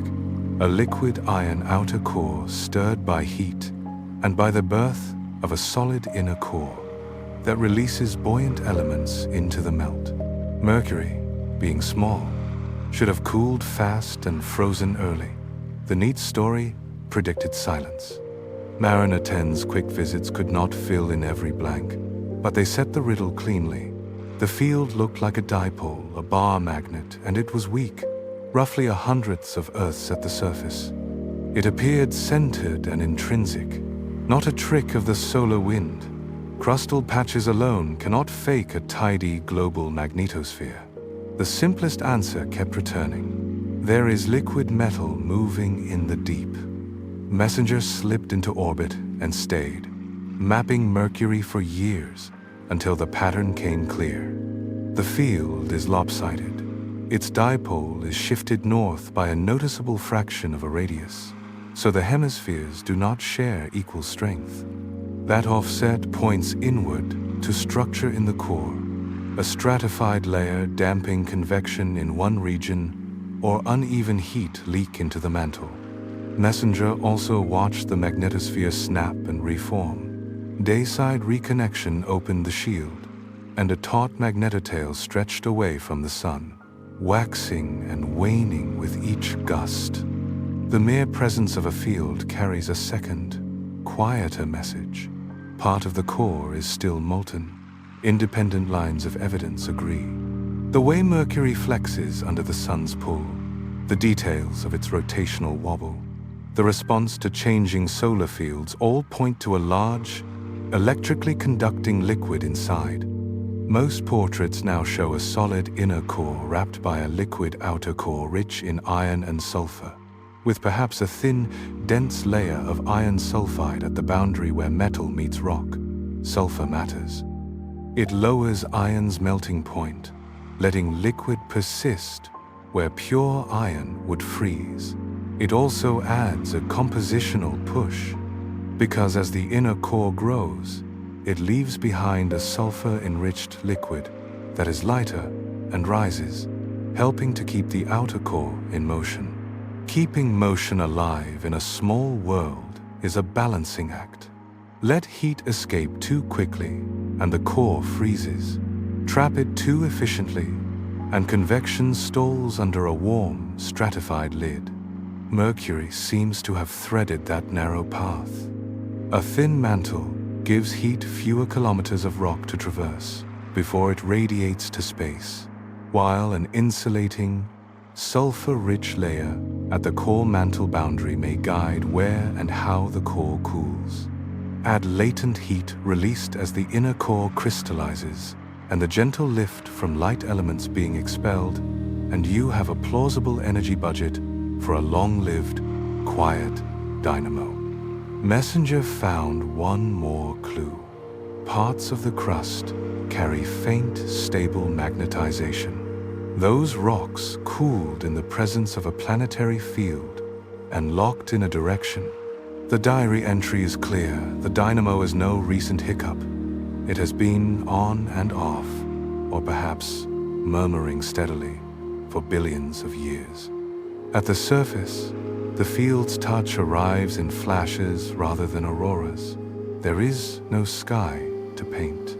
Polar cusp regions, where the magnetosphere thins, funnel charged solar particles down to the ground, knocking atoms free sodium, potassium, calcium, magnesium, and puffing the exosphere in local blooms that sensitive instruments can sniff. Reconnection on the day side opens the door and lets bursts of energy in. The tail stores that energy and releases it in quick, tailward snaps. Compared to Earth, everything is smaller, faster, closer to the engine, a mime performance on a miniature stage. If the dynamo is weak, why not simply call it fading and be done? Because its structure is too interesting for a dying ember. The northward offset, the hemispheric differences, the field's crisp response to solar forcing all argue for an organized engine shaped by uneven cooling. Numerical experiments make similar offsets when the outer boundary conditions are asymmetric or when radial heat flow is uneven. Mercury seems to have written that asymmetry into its bones. Details, then, are the lesson. Small worlds cool quickly, in general, yes, but composition matters, boundary conditions matter. The partition of heat between mantle and space matters. An iron-sulfur alloy stays liquid longer. A thin mantle can bleed heat at a pace that keeps convection gentle instead of choking it off. Slow crystallization of an inner core drips energy into the system for ages. Turn these knobs as Mercury did, and the dynamo becomes a night light that never quite goes out. There is another kind of longevity coded in the field: memory. Remnant magnetization in crustal rocks is a fossil of past moods. A future craft flying low could read those patterns with precision and tie them to the ages of their host rocks, and from there to impacts and lavas. The field becomes more than a shield. It becomes a clock and a diary. Inside this small, battered world is a slow ocean of liquid metal. It turns faintly under gravity's pull and heat's persuasion, writing invisible lines that deflect particles and tug softly at sodium in the exosphere. At first glance, the surface reads like a book written entirely by impacts. Rings over rings, basins within basins, chalk pale rays crossing plains.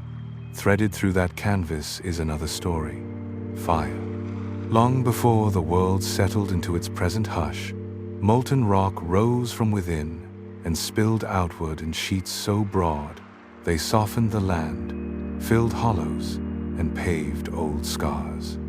The patchwork of volcanic plains, some smooth as poured syrup, some faintly ribbed records, a time when Mercury was struck from above and welling up from below. These were floods, not mountains. Instead of steep cones growing around persistent vents, Mercury favored low, extensive eruptions that ran outward and pooled.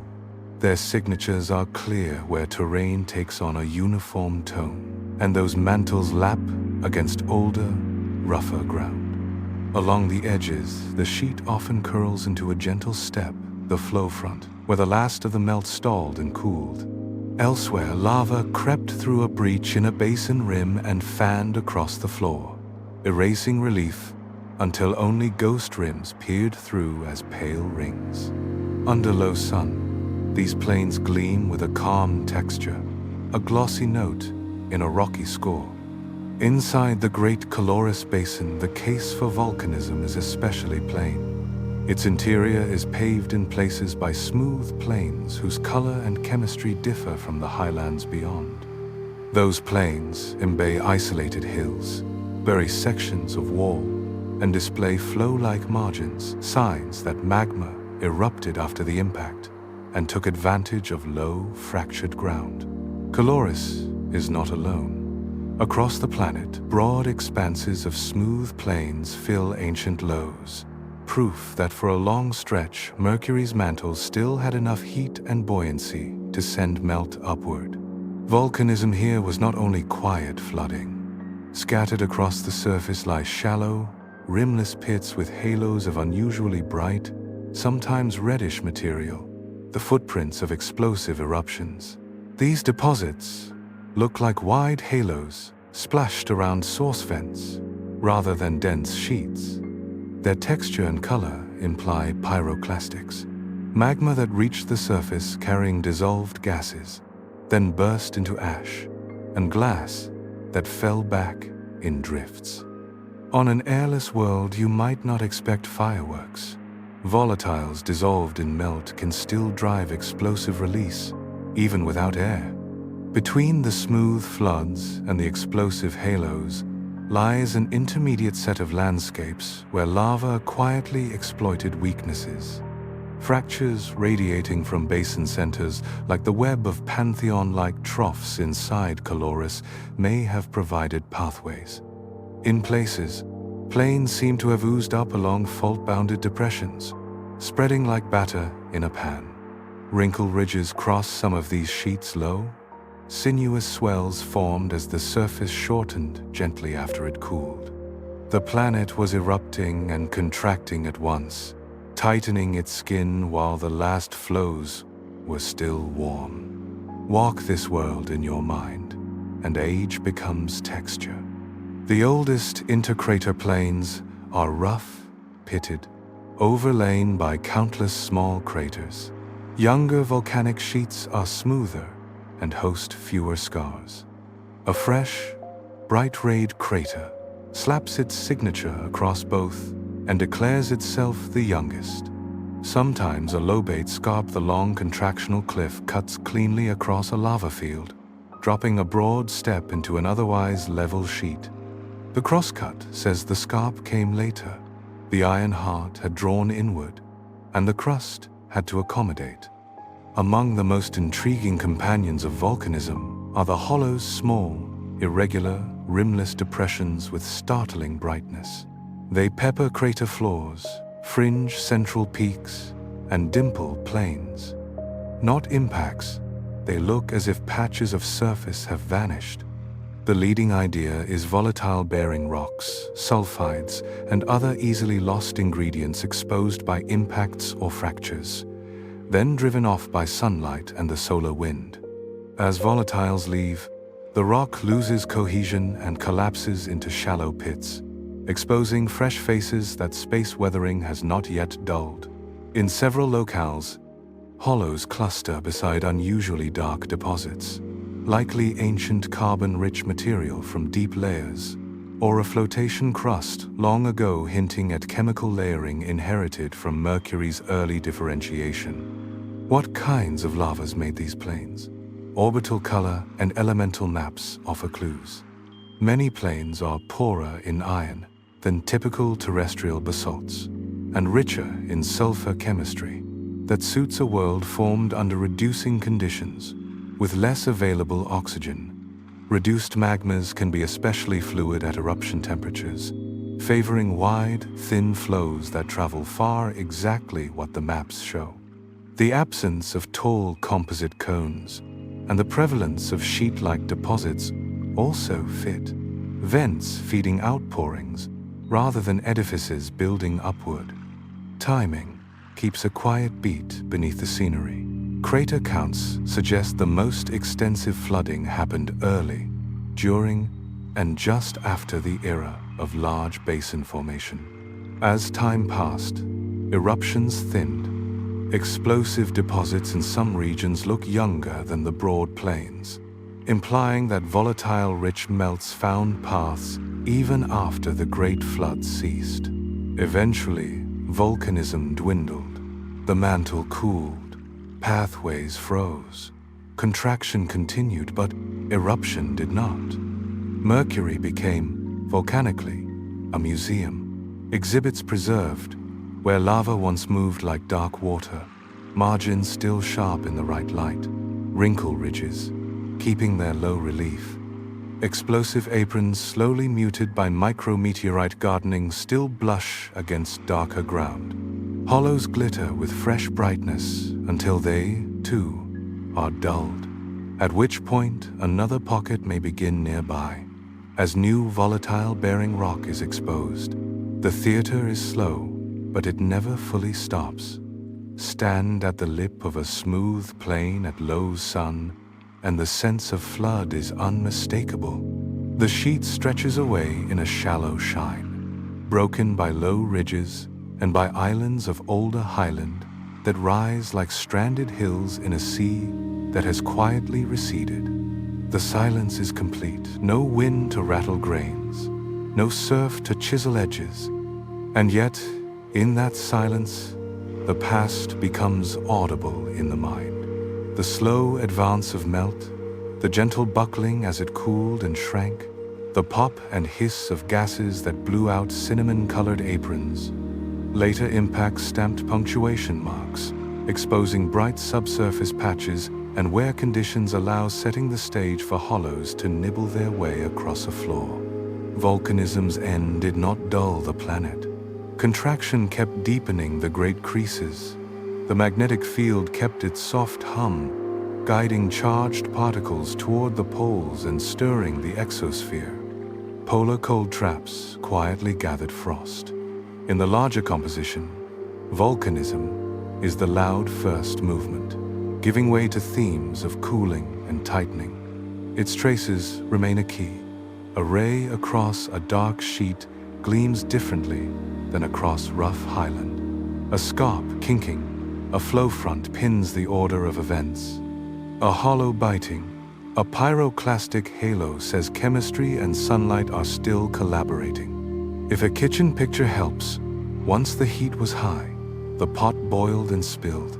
Ladles of dark sauce spread thin and wide. Then the flame dropped.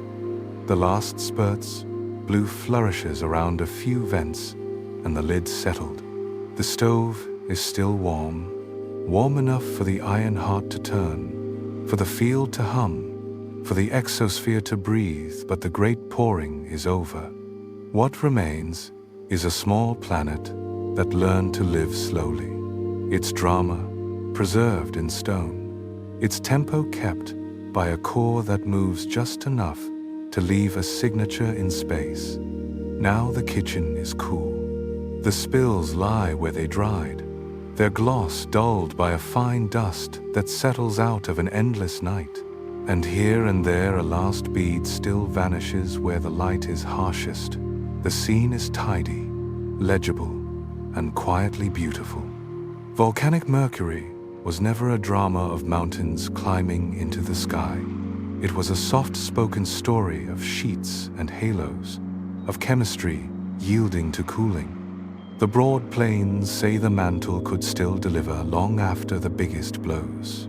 The bright-edged hollows say that even a world of metal and stone keeps secrets in its minerals that sunlight can tease free. Then the world grows still. The last lava stiffens. The cliff lines lengthen. The planet nearest the sun, once a brief painter in blacks and brick reds, returns to its favored palette of grays, a gallery where brushstrokes endure for as long as light can trace them. The first time we truly met that gallery, we met it at arm's length and in a hurry. In the 1,970 seconds, a slim machine named Mariner 10 threaded a path that changed how we travel and how we see. Launched toward Venus, then swung sunward.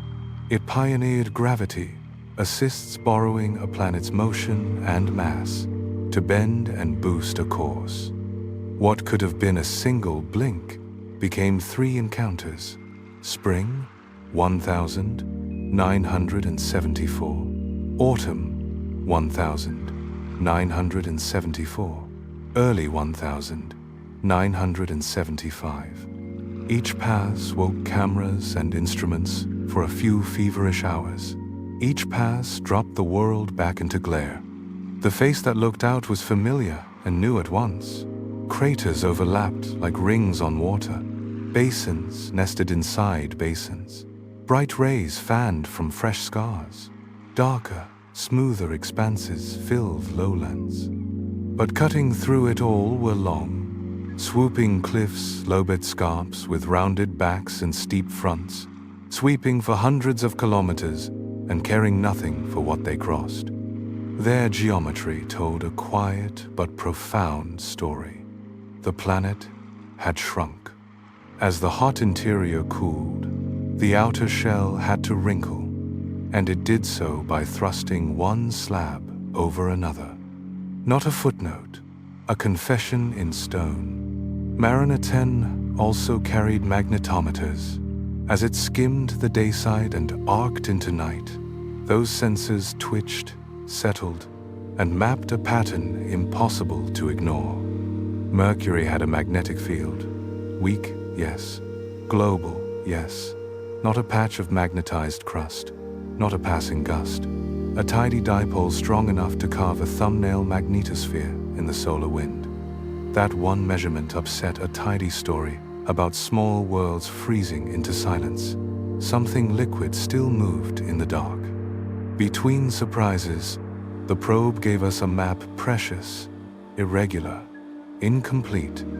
The geometry of its flybys and the sun's relentless glare meant it photographed essentially the same hemisphere under good light 3 times. Half a globe came home, half remained a silhouette. Within the mapped side, the camera traced intercrater ground roughened by eons and smoother plains that looked poured like dark water. It glimpsed the rim of a giant wound whose hole would only come later, Caloris.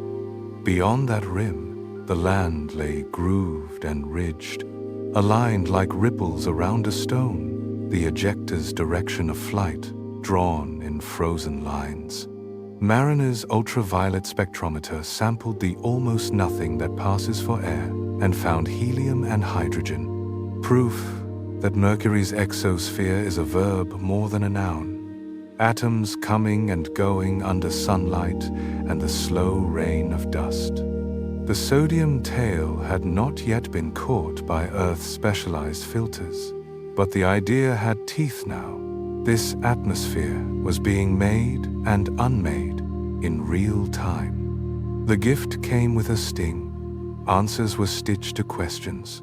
What hid on the uncharted side? Were the smooth plains largely impact melt, or were they truly volcanic floods? How far did the lobate scarps run, and when did they form? Was the magnetic field a fading ember or a low, enduring hum? Every image carried a quiet footnote, to be determined. Time passed. Mercury returned to a spark at twilight. The questions did not sleep. Earth-based observers chased hints. Radar glinted oddly from polar craters, as if something bright and clean lurked in shadows that never see the sunday. Telescopes tuned to sodium wavelengths watched a faint fan drift off the planet like the tail of a tiny comet. In labs and on blackboards, models learned to keep a small core liquid, sulfur lowering iron's melting point, heat escaping unevenly through a thin mantle, latent heat from a slowly growing inner core. And then patience paid out. A new mission gathered itself, piece by careful piece. Messenger, Mercury surface, space environment, geochemistry, and ranging left Earth in 2004 and chose cleverness over fuel. 1 flyby of Earth, 2 of Venus, then 3 of Mercury itself, to shed speed inch by inch. Each Mercurian flyby in 2008-2009 snatched pictures of the missing hemisphere, adding slices to the atlas like pages rescued from wind. In 2011, the engines burned and the craft slid into orbit, beginning years of unhurried work that turned a collage into a glow. From orbit, the half answers became full stories. Many smooth plains proved to be volcanic flood lavas, margins with gentle flow fronts, chemistries distinct from highlands, textures that gleamed under low sun like cool syrup. Around shallow vents, bright cinnamon-toned aprons traced explosive deposits, pyroclastic halos born in a world without air, driven by volatile rich melts that burst into ash and glass. Scarps multiplied across the map, cutting old craters and young sheets alike, confirming not just that Mercury had shrunk, but that shrinking continued long after the big floods. Caloris stepped forward in full. Inside, younger lava mantling a floor, embaying knobs and smoothing parts of the ring. At the rim, terraces and broken heights. Outside, lineated terrain, scribed in ridges and grooves, half a world away, the weird terrain. A jumbled land where seismic echoes likely converged and lifted the crust into a frozen shudder. Radio tracking weighed the planet and tightened the portrait of a vast, partially liquid core wrapped in a thin mantle and crust. Magnetometers flew pole to pole and found the field's dipole offset northward, an asymmetry hinting at stratified layers or uneven cooling at the core mantle boundary. Messenger's neutron spectrometer and laser altimeter, paired with Earth-based radar, closed the case on the polar paradox. In the deep cold of permanently shadowed craters lies water ice, some bright and clean at the surface, some buried under a thin, darker insulating cap. The smallest planet closest to the sun keeps frost in a geometry of eternal shade. And then there were the features no one had put on the wish list. Hollows, shallow, rimless, startlingly bright. Fresh-looking pits where volatile-bearing rocks had been stripped molecule by sunlight and the solar wind. Mercury, in small, scattered ways, was still changing. When the fuel ran out in 2015 and the spacecraft met the surface at speed, the world it left behind was no longer a half-seen riddle, but a place with a coherent life. The leap from Mariner 10 to Messenger was more than resolution. It was a shift from what to how. The first visitor told us Mercury is a land of contraction and magnetism. The second showed how contraction wrote its map, how volcanism paved its floors, how ice endures where the sun never climbs, and how a small core can keep a field humming. The romance of those first frames remains. Stark light, long shadows, edges of the unknown hovering just off the limb, daring another machine to try. You can feel the thrill of a fresh grammar the first time you see a lobate scarp carve a perfect circle into two offset arcs. And in the long quiet afterward, you can feel something else. The satisfaction of a story that learned to speak.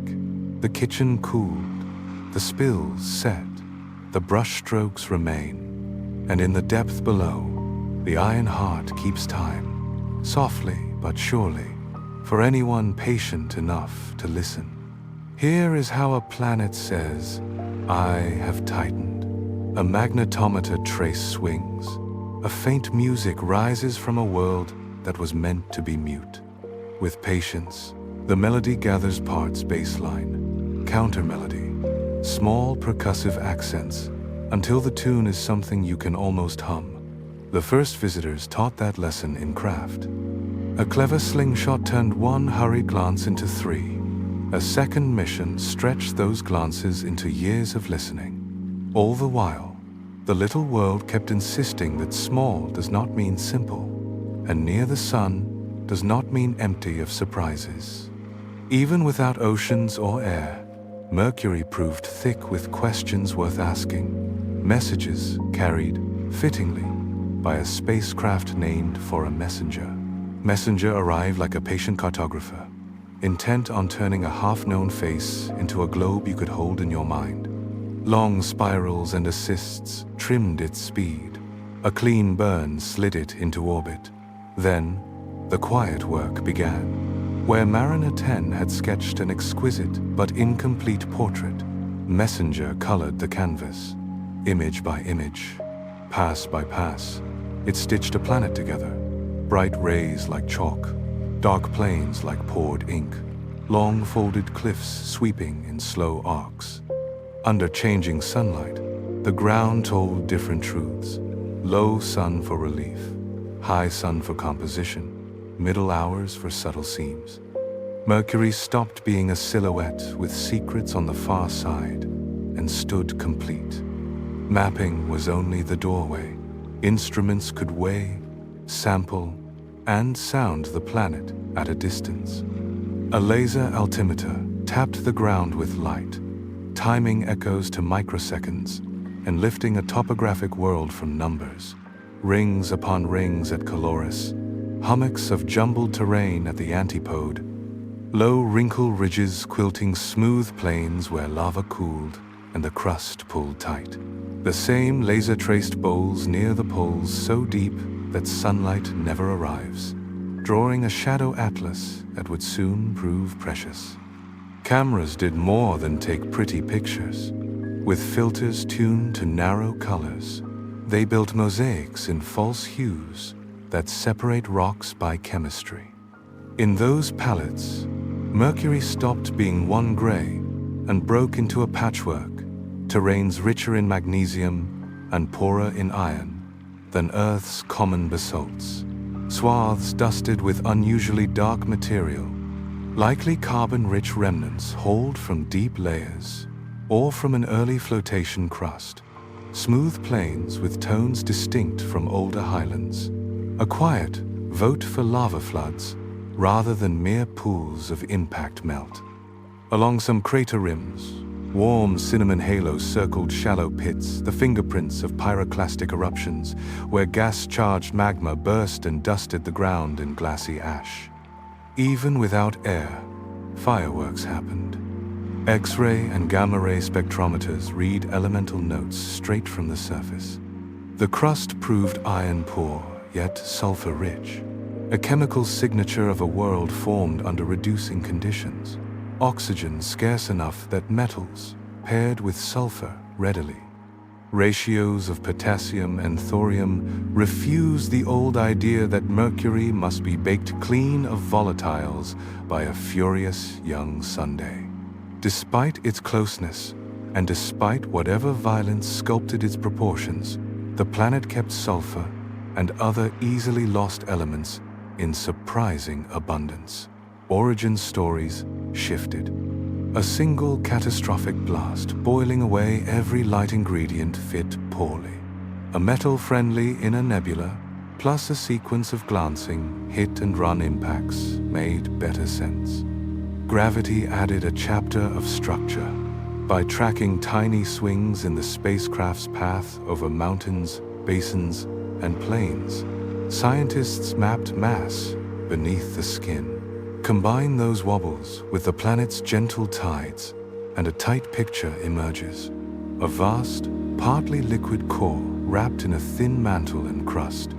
Likely a solid inner core, inside a liquid outer core, alloyed with sulfur to stay molten. Perhaps a dense iron sulfide layer, perched at the base of the mantle. A small world, with a grand metallic ocean at its center. That arrangement answers quietly for features above. Long scarps where the crust shortened as the inside cooled.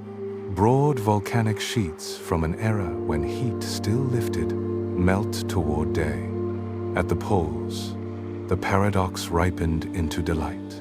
Radar from Earth had hinted that something bright lived in polar shadows. The altimeter confirmed which crater floors are forever dark. A neutron spectrometer, sensitive to hydrogen, swept those hollows and heard the hush high-energy neutrons, damped by hydrogen in the soil. The verdict was simple and extraordinary. In the cold traps of Mercury's polar night lie deposits rich in water ice, some bright and clean at the surface, others hidden beneath a thin, darker, insulating cap. The planet nearest the sun keeps ancient frost wherever geometry rescues it from light. Another surprise arrived as a scatter of bright, fresh-looking features the mission had not gone to find. Hollows, small, irregular, rimless depressions, with high reflectance peppered crater floors and smooth plains. They clustered where volatile-bearing rocks were exposed and then sculpted by sunlight and the solar wind, leaving the surface honeycombed and collapsed. The implication was gentle, but firm. Mercury is not only a museum of deep time. In small, scattered ways, it is still changing. Magnetometers drew structure in the invisible. Mariner 10 had found a weak global field. Messenger traced it and found the dipole is not centered, shifted northward by a measurable fraction of a radius. That lopsidedness means the dynamo is not a simple, symmetric engine. Heat likely leaves the core unevenly, or a stable layer muffles southern flux more than northern. Meanwhile, the small magnetosphere sparkled with brisk activity. On the day side, magnetic reconnection snapped field lines and opened portals for the solar wind to rush in.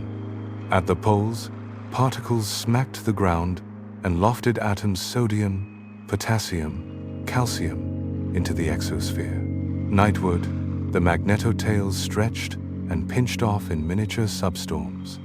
Space weather played the same score here, just in chamber arrangement. The exosphere breathed with the orbit.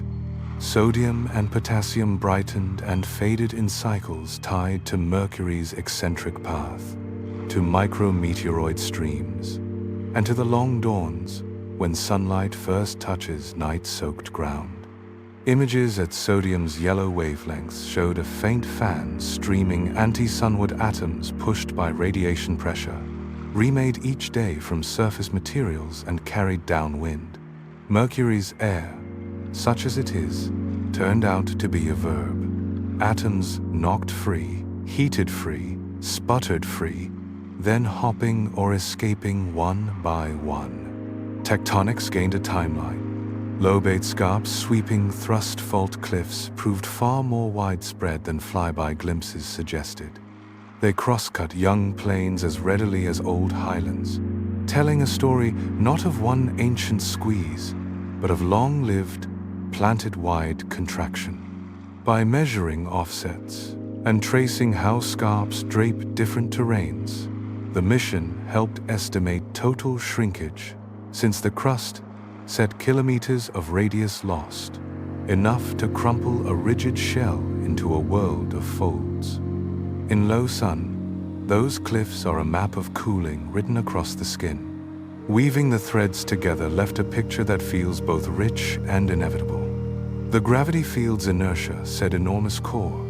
The magnetic field said liquid remains. The scarps said long cooling and contraction. The chemistry said formed under reducing conditions, yet volatiles preserved. The polar instruments said ice in eternal night. Each instrument sang a line. The harmony made sense. A small planet with a big metallic heart, a thin rocky rind, an early season of volcanism followed by a long tightening, a whispering exosphere, and pockets of frost saved by pure geometry. The shy spark in the glare became a place you can imagine walking, the leveled sheen of an ancient lava, plain under a black noon, the clean drop of a scarp whose shadow stretches like ink, the cinnamon dust around an old vent, the unseen glitter of ice in a pit where darkness is older than cities. Patience keeps another chapter in motion. Bepi Colombo, launched in 2018 by Europe and Japan, is the sort of journey that teaches you to love the long game. Not a single craft, but a careful stack.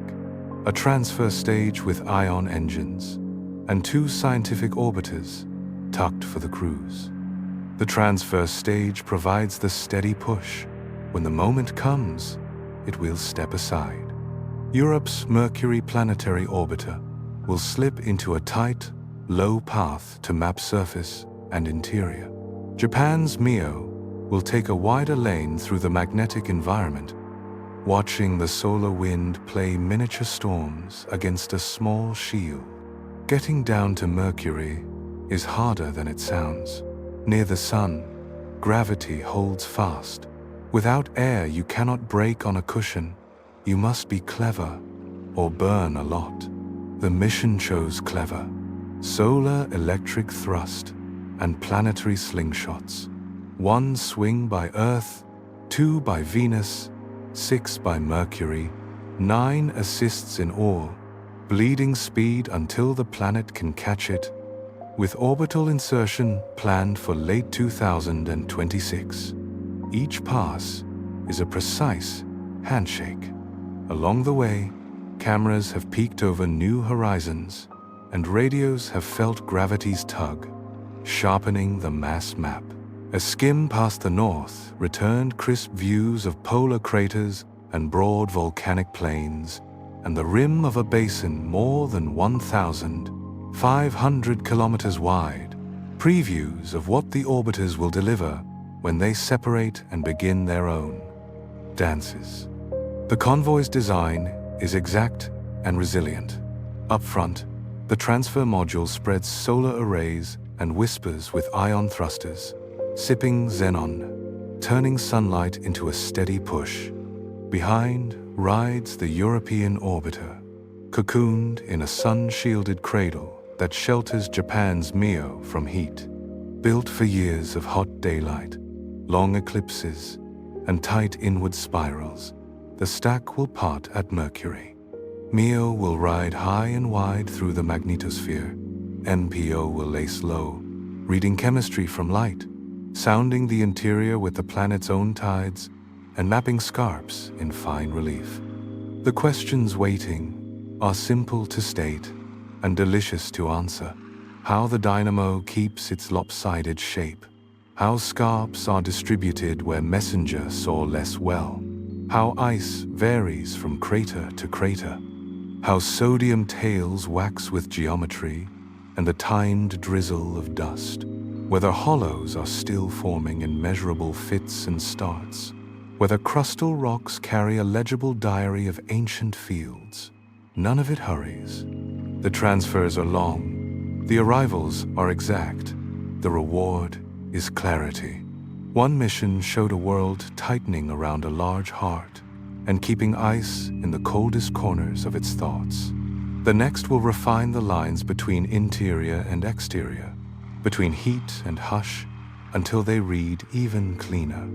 Hold the thread that runs through it. A bar magnet whisper where none was expected. A field offset north, telling of asymmetry inside. cliffs draped across plains, telling of a skin that could not stretch and so learned to fold, lava sheets that cooled into glassy calm, hollows nibbling where light and chemistry conspire, ice asleep in shadow, a sodium tail exceeding the planet itself. In a system crowded with spectacle, Mercury keeps performing in a minor key, persistent, precise, unexpectedly beautiful. What do scientists hope to hear when the instruments settle in for their long, quiet listening? First, a clearer voice from Mercury's magnetic engine. Mariner 10 found a global field. Messenger showed it was oddly shifted north and tied to a lively miniature magnetosphere that the solar wind keeps reshaping. Mio is tuned for that small theater in space.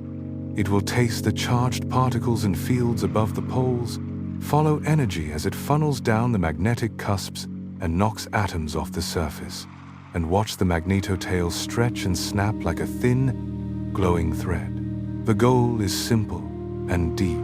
Learn how a small, weak dynamo breathes under heavy solar pressure, and how that breathing sculpts both the exosphere and the skin of the world. Close to the ground, the Mercury Planetary Orbiter will do the cartographers' and geochemists' work. A laser will refine the planet's relief, step by measured step. Cameras will stitch color mosaics that separate rock types by chemistry. X-ray and gamma-ray spectrometers will read elemental notes straight from the surface. After Messenger's surprise iron-poor, sulfur-rich crust from a reducing interior MPO will chase regional variations in finer detail. Are the smooth plains inside basins cut from the same family of lavas, or do they belong to distinct recipes? Do the unusually dark patches really carry carbon-rich remnants of an early flotation crust, and how widely are they spread? Answers here reach back to the young sun's pantry, where the inner solar system stocked its shelves. Beneath the crust, subtle architecture waits to be traced. Tiny shifts in the spacecraft's paths measured by exquisitely stable radio links will weigh mountains and basins, tying gravity to structure from rock to core. Add the gentle tides raised by the sun, and Mercury's heart sharpens into focus. The size of the solid inner core, the depth of the liquid shell, any dense blanket of iron sulfide at the core mantle boundary, the lanes through which heat escapes. Each of those details loops back into the magnetic story, because a dynamo's health depends on motion in liquid metal, and motion depends on how the core cools and how light elements stir. The exosphere, near vacuum, always in motion, will be combed for daily rhythms and long cycles. Sodium and potassium bloom when first light hits night-chilled ground. Meteoroid streams spark brief atmospheric showers. Radiation pressure pushes a faint sodium tail anti-sunward.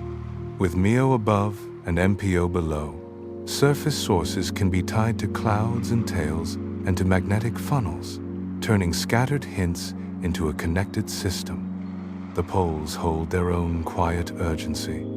Earth-based radar and Messenger made a paradox feel ordinary. In deep, polar craters, sunlight never arrives, and water ice can last for geologic spans. MPO will map these cold traps in finer detail and in multiple wavelengths, probing where bright, clean ice sits at the surface and where it hides beneath thin, darker insulating mantles.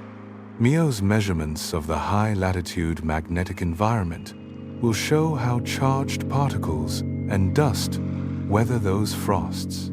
Together, the data should tell a migration tale measured in grains, water delivered by comets and asteroids, or released slowly from rock, hopping across the surface and settling on the coldest shelves. Geology waits patiently. Messenger revealed lobate scarps long, curving cliffs almost everywhere, evidence of a planet that has been shrinking as its core cools. MPO's sharper maps can time the last twitches of that global contraction by spotting where scarps cut very young planes and by measuring their offsets precisely. If contraction continued later than expected, the link tightens between a cooling core and a living dynamo. If it ended early, models must shift toward different inner architectures. Either way, those cliffs become more than scenery. They become timekeepers. Bepi Colombo's path has flexed as deep space paths do. Early outlines pointed to an insertion in late 2025. Later updates settled on late 2026 for the double arrival. The transfer stage will finish its long pull, the stack will separate, and the two orbiters will begin at least a year of science longer if hardware and sunlight are kind. The latest plan points to November 2026 for orbital capture, with routine operations after orbits are trimmed and instruments are commissioned. Dates will belong to the flight teams. The theme belongs to connection. How does a small, metal-heavy planet keep liquid at its core and maintain a field? How does that field funnel energy into the surface and loft atoms into space? How do those atoms paint a tail tens of millions of miles long? And when do they fall back? How did the crust learn such strange chemistry?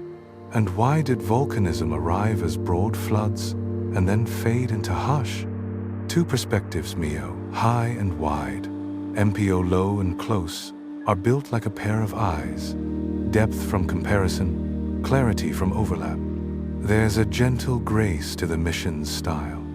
It flew past our own world, brushed the clouded face of Venus twice, threaded 6 careful meetings with Mercury, and now coasts toward a rendezvous that will unfold while most of us are making coffee and tying shoes. When it arrives, the smallest planet will stand less like a rumor in twilight and more like a place with clockwork weather in its exosphere.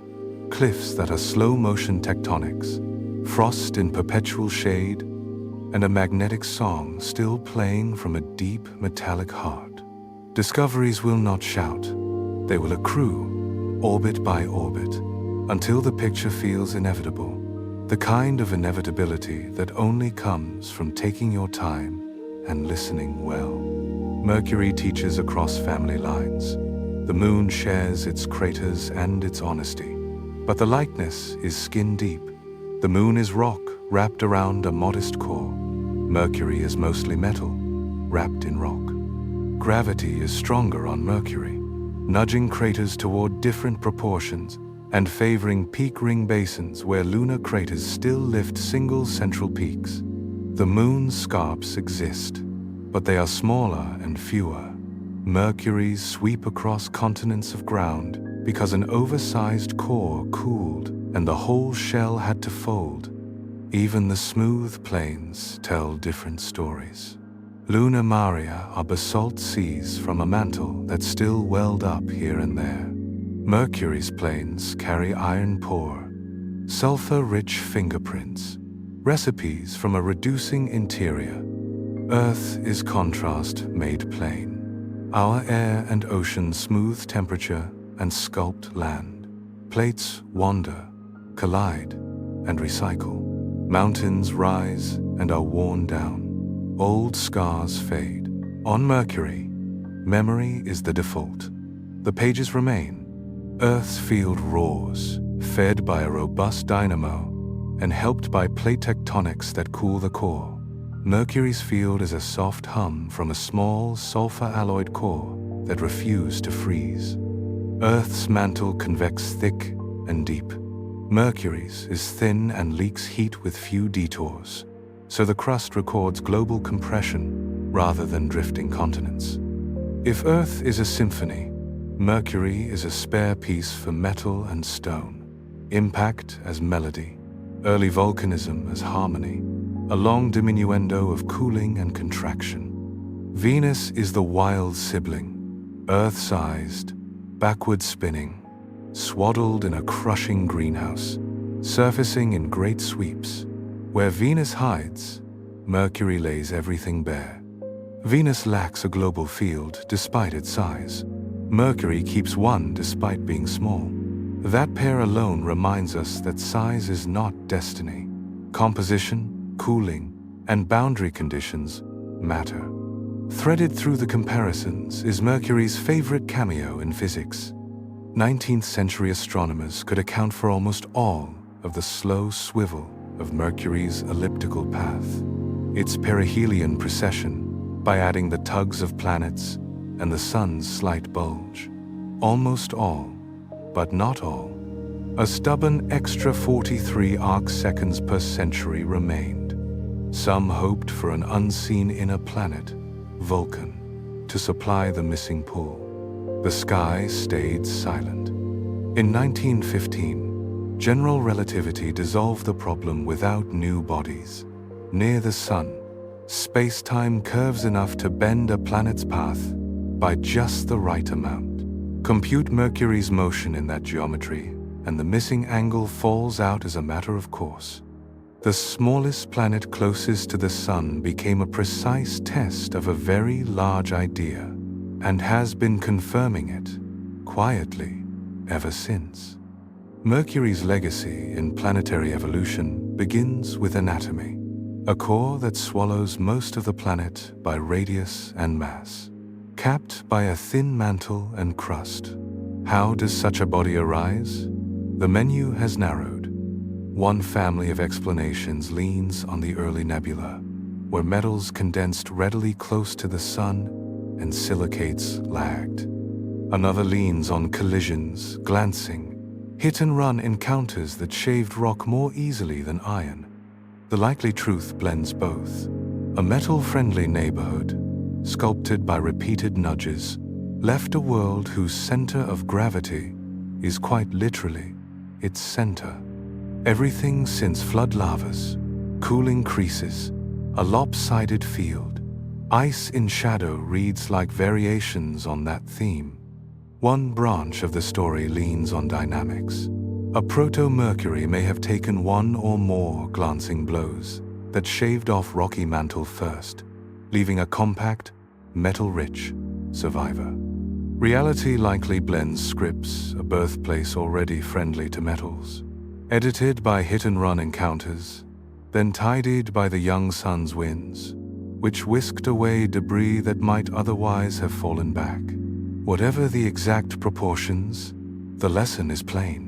The inner solar system did not hand out ingredients evenly. Distance mattered, chemistry mattered, timing mattered. Surface chemistry nudges the tale further. Messenger found a crust unexpectedly rich in sulfur and other volatiles for a world roasted so near the sunday. That single result forced origin models to keep Mercury's lighter elements in play instead of declaring them burnt off. It hints at an interior formed under reducing conditions, oxygen scarce enough that iron paired readily with sulfur, and carbon lingered to darken certain terrains into low reflectance patches. The hollows small, bright-edged, rimless depressions where volatile-bearing minerals have sublimed away under hard light turn chemistry into sculpture, a quiet reminder that Mercury's rocks still speak their composition even now. Mercury also revises our sense of planetary adolescence. We once imagined small, rocky worlds cooling quickly into silence after the early barrage. Mercury slides the timeline. Its smooth plains record extensive volcanism after the Great Basins formed, and its lobate scarps show that global contraction continued long afterward, offsetting even relatively young surfaces. The magnetic measurements say a liquid outer core remains. Together they sketch a life that did not sprint into senescence, but glided busy early, quieter later, yet still humming faintly within. For close-in rocky exoplanets, that matters. Small and near does not always mean dead. In comparison, Mercury stands as a benchmark of extremes. The year is the shortest, the solar day among the longest. Without air, thermal contrasts a stark oven on one side, cryogenic shade a few steps away. A global magnetic field persists despite the planet's size. Ice endures in polar pits while the equator smolders. Each, most, strains our theories in useful ways. The 3-to-2 spin-orbit resonance shows how tides on eccentric paths can settle into unexpected equilibria. The sodium tail of the exosphere shows how a surface can feed a ghost-thin, collisionless atmosphere, one atom at a time, and how radiation pressure shapes it. Polar cold traps show how geometry alone can do the work of climate, where there is no climate, cellaring water molecule by molecule in darkness that outlasts continents. Set against the solar system's beginnings, the picture gains texture beyond a simple inward to outward gradient from rock to gas. Mercury's composition says the inner disk was chemically diverse and dynamically rowdy. Its metal-heavy body says collisions near the Sun were not only common, but selective in what they removed. Its stubborn dynamo says even small cores can stay liquid if alloyed and cooled, just so. Its surface says violence can open pathways for calm lava. Cooling can wrinkle a world into cliffs as tall as city towers. And sunlight alone can etch rock by chemistry, without wind or rain. All of it tightens the early timeline. When planetesimals formed, how quickly they heated, how long magma oceans lasted, how often bodies glanced rather than merged. There's a gentler legacy in the way we learn. Mercury reminds us that illumination angle is a scientific instrument. Low sun to feel relief, high sun to read composition. Look in the corners, the poles where light never goes, the dawn line where exospheres wake. First impressions mislead. A gray disk became a laboratory for relativity. A dead planet proved to have a living core. The nearest world to the Sun turned out to keep ancient frost. The method is humility with persistence. Return more than once. Measure more than one way. Let small surprises accumulate until the picture changes. If the moon teaches endurance, Earth teaches complexity, and Venus teaches caution. Mercury teaches clarity. Without air or water to blur the lines, cause and effect stand close together. Impact and basin, basin and lava, cooling and scarp, sulfur and hollow, sunlight and ice. The planet is not simple, it is honest, and from that honesty comes a legacy out of proportion to its size. We learn that gravity bends paths in a measurable way, because Mercury was there to be measured. We learn that the ingredients of worlds vary with distance and history, because Mercury wears its alloy on its sleeve. We learn that silence is not emptiness, because a quiet exosphere still flows, a faint field still hums, and light alone can draw a kind of weather across a landscape of stone. Stand, in imagination, on a lava plain under a black noon sky. The sun is large, shadows are sharp, no air moves. Around you lie the results of collisions you did not witness, eruptions you did not hear, and a cooling you cannot feel. Yet everything is visible, legible, and calm. That is Mercury's gift, to show, without fuss, how worlds become themselves. In doing so, it offers a comforting thought about our beginnings. The solar system did not arrive tidy. It argued, collided, sorted, and cooled into meaning. A small, silent planet kept the minutes. Listen closely, and what you hear first is the absence of sound. No wind combs the ridges, no waves worry ashore, no leaves speak softly to the dark. Only light moves here creeping, hesitating, carrying the day like a careful bowl. In that quiet, the planet's character clarifies. Contrasts are strong, truths are simple. Sunlight draws hard lines. Shadow keeps its covenants for centuries. It is small, but it does not fidget. It lives close to the sun, but it does not boast.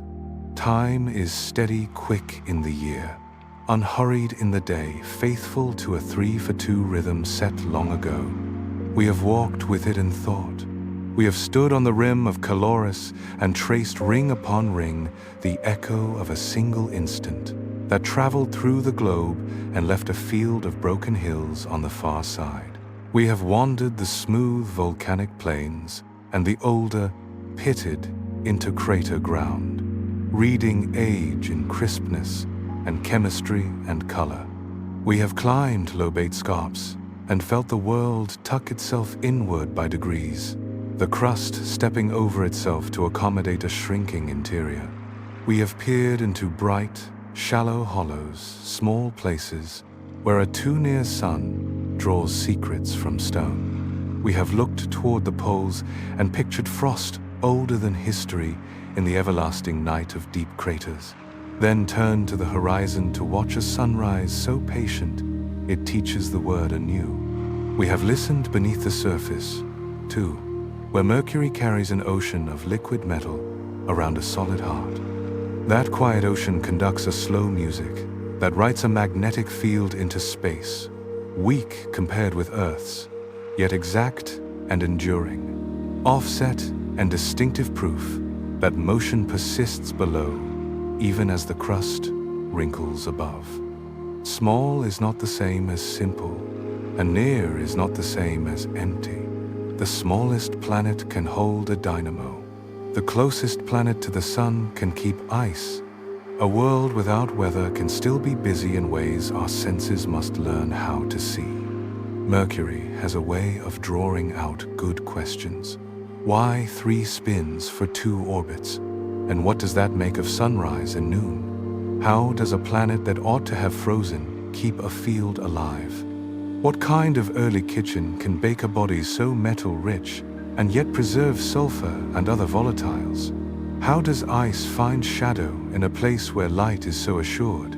Answers grew from patience and return. Mariner 10 taught us to expect surprises and value a clever path. Messenger taught us to map slowly and measure many ways until chemistry, gravity, and magnetism sang the same melody.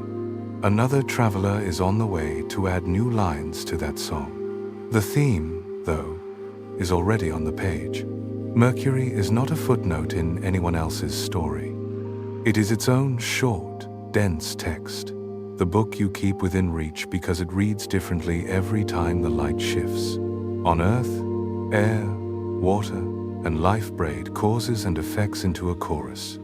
On Mercury, much of that chatter is gone. Impact makes basin. Basin invites lava.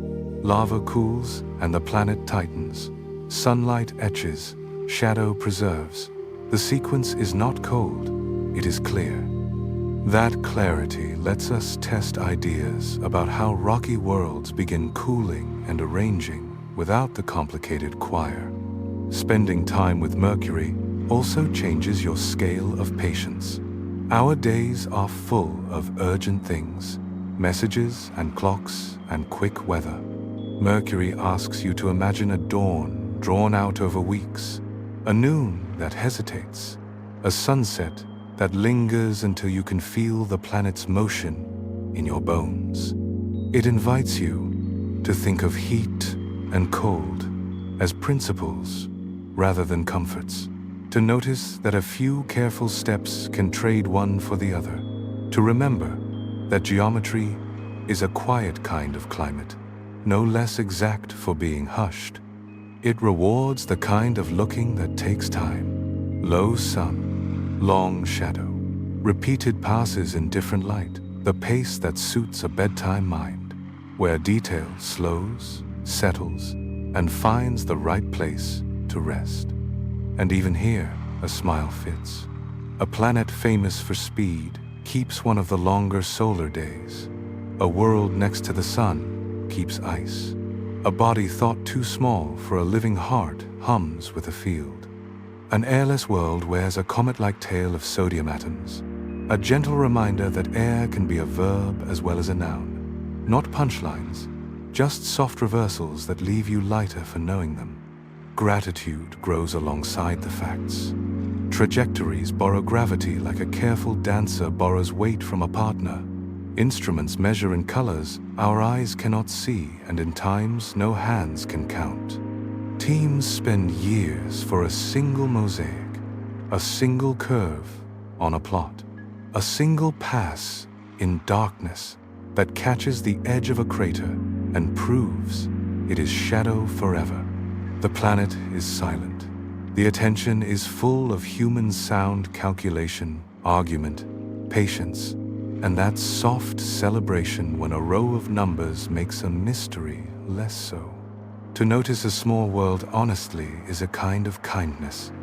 If there is a message to carry into sleep, perhaps it is this: even the smallest world holds a large story, and most of that largeness is made of small, exact things: an angle of light, a fraction in a resonance, a handful of atoms leaving a surface, a cliff that drops by a clean measure where rock slid on rock. Assemble them, and you have character. Mercury is the messenger not because it runs fast, but because it shows how much can be said without raising a voice. Let your breath slow with the planet's long dawn. Picture a gray plain under a black noon sky, the horizon crisp, the sun a little larger and a little whiter than you expect. Feel the ribbon of cold at your feet. See, in the distance, a scarp drawing a dark straight line across pale ground. Think of the deep interior, a liquid metal ocean turning so slowly it makes magnetism out of time. Think of a crater floor near the pole, quiet enough to keep frost for ages, and of a sodium tail streaming invisibly downwind, renewed each day by sunlight alone. Consider how a small world keeps good records, and how reading them teaches us to listen better elsewhere.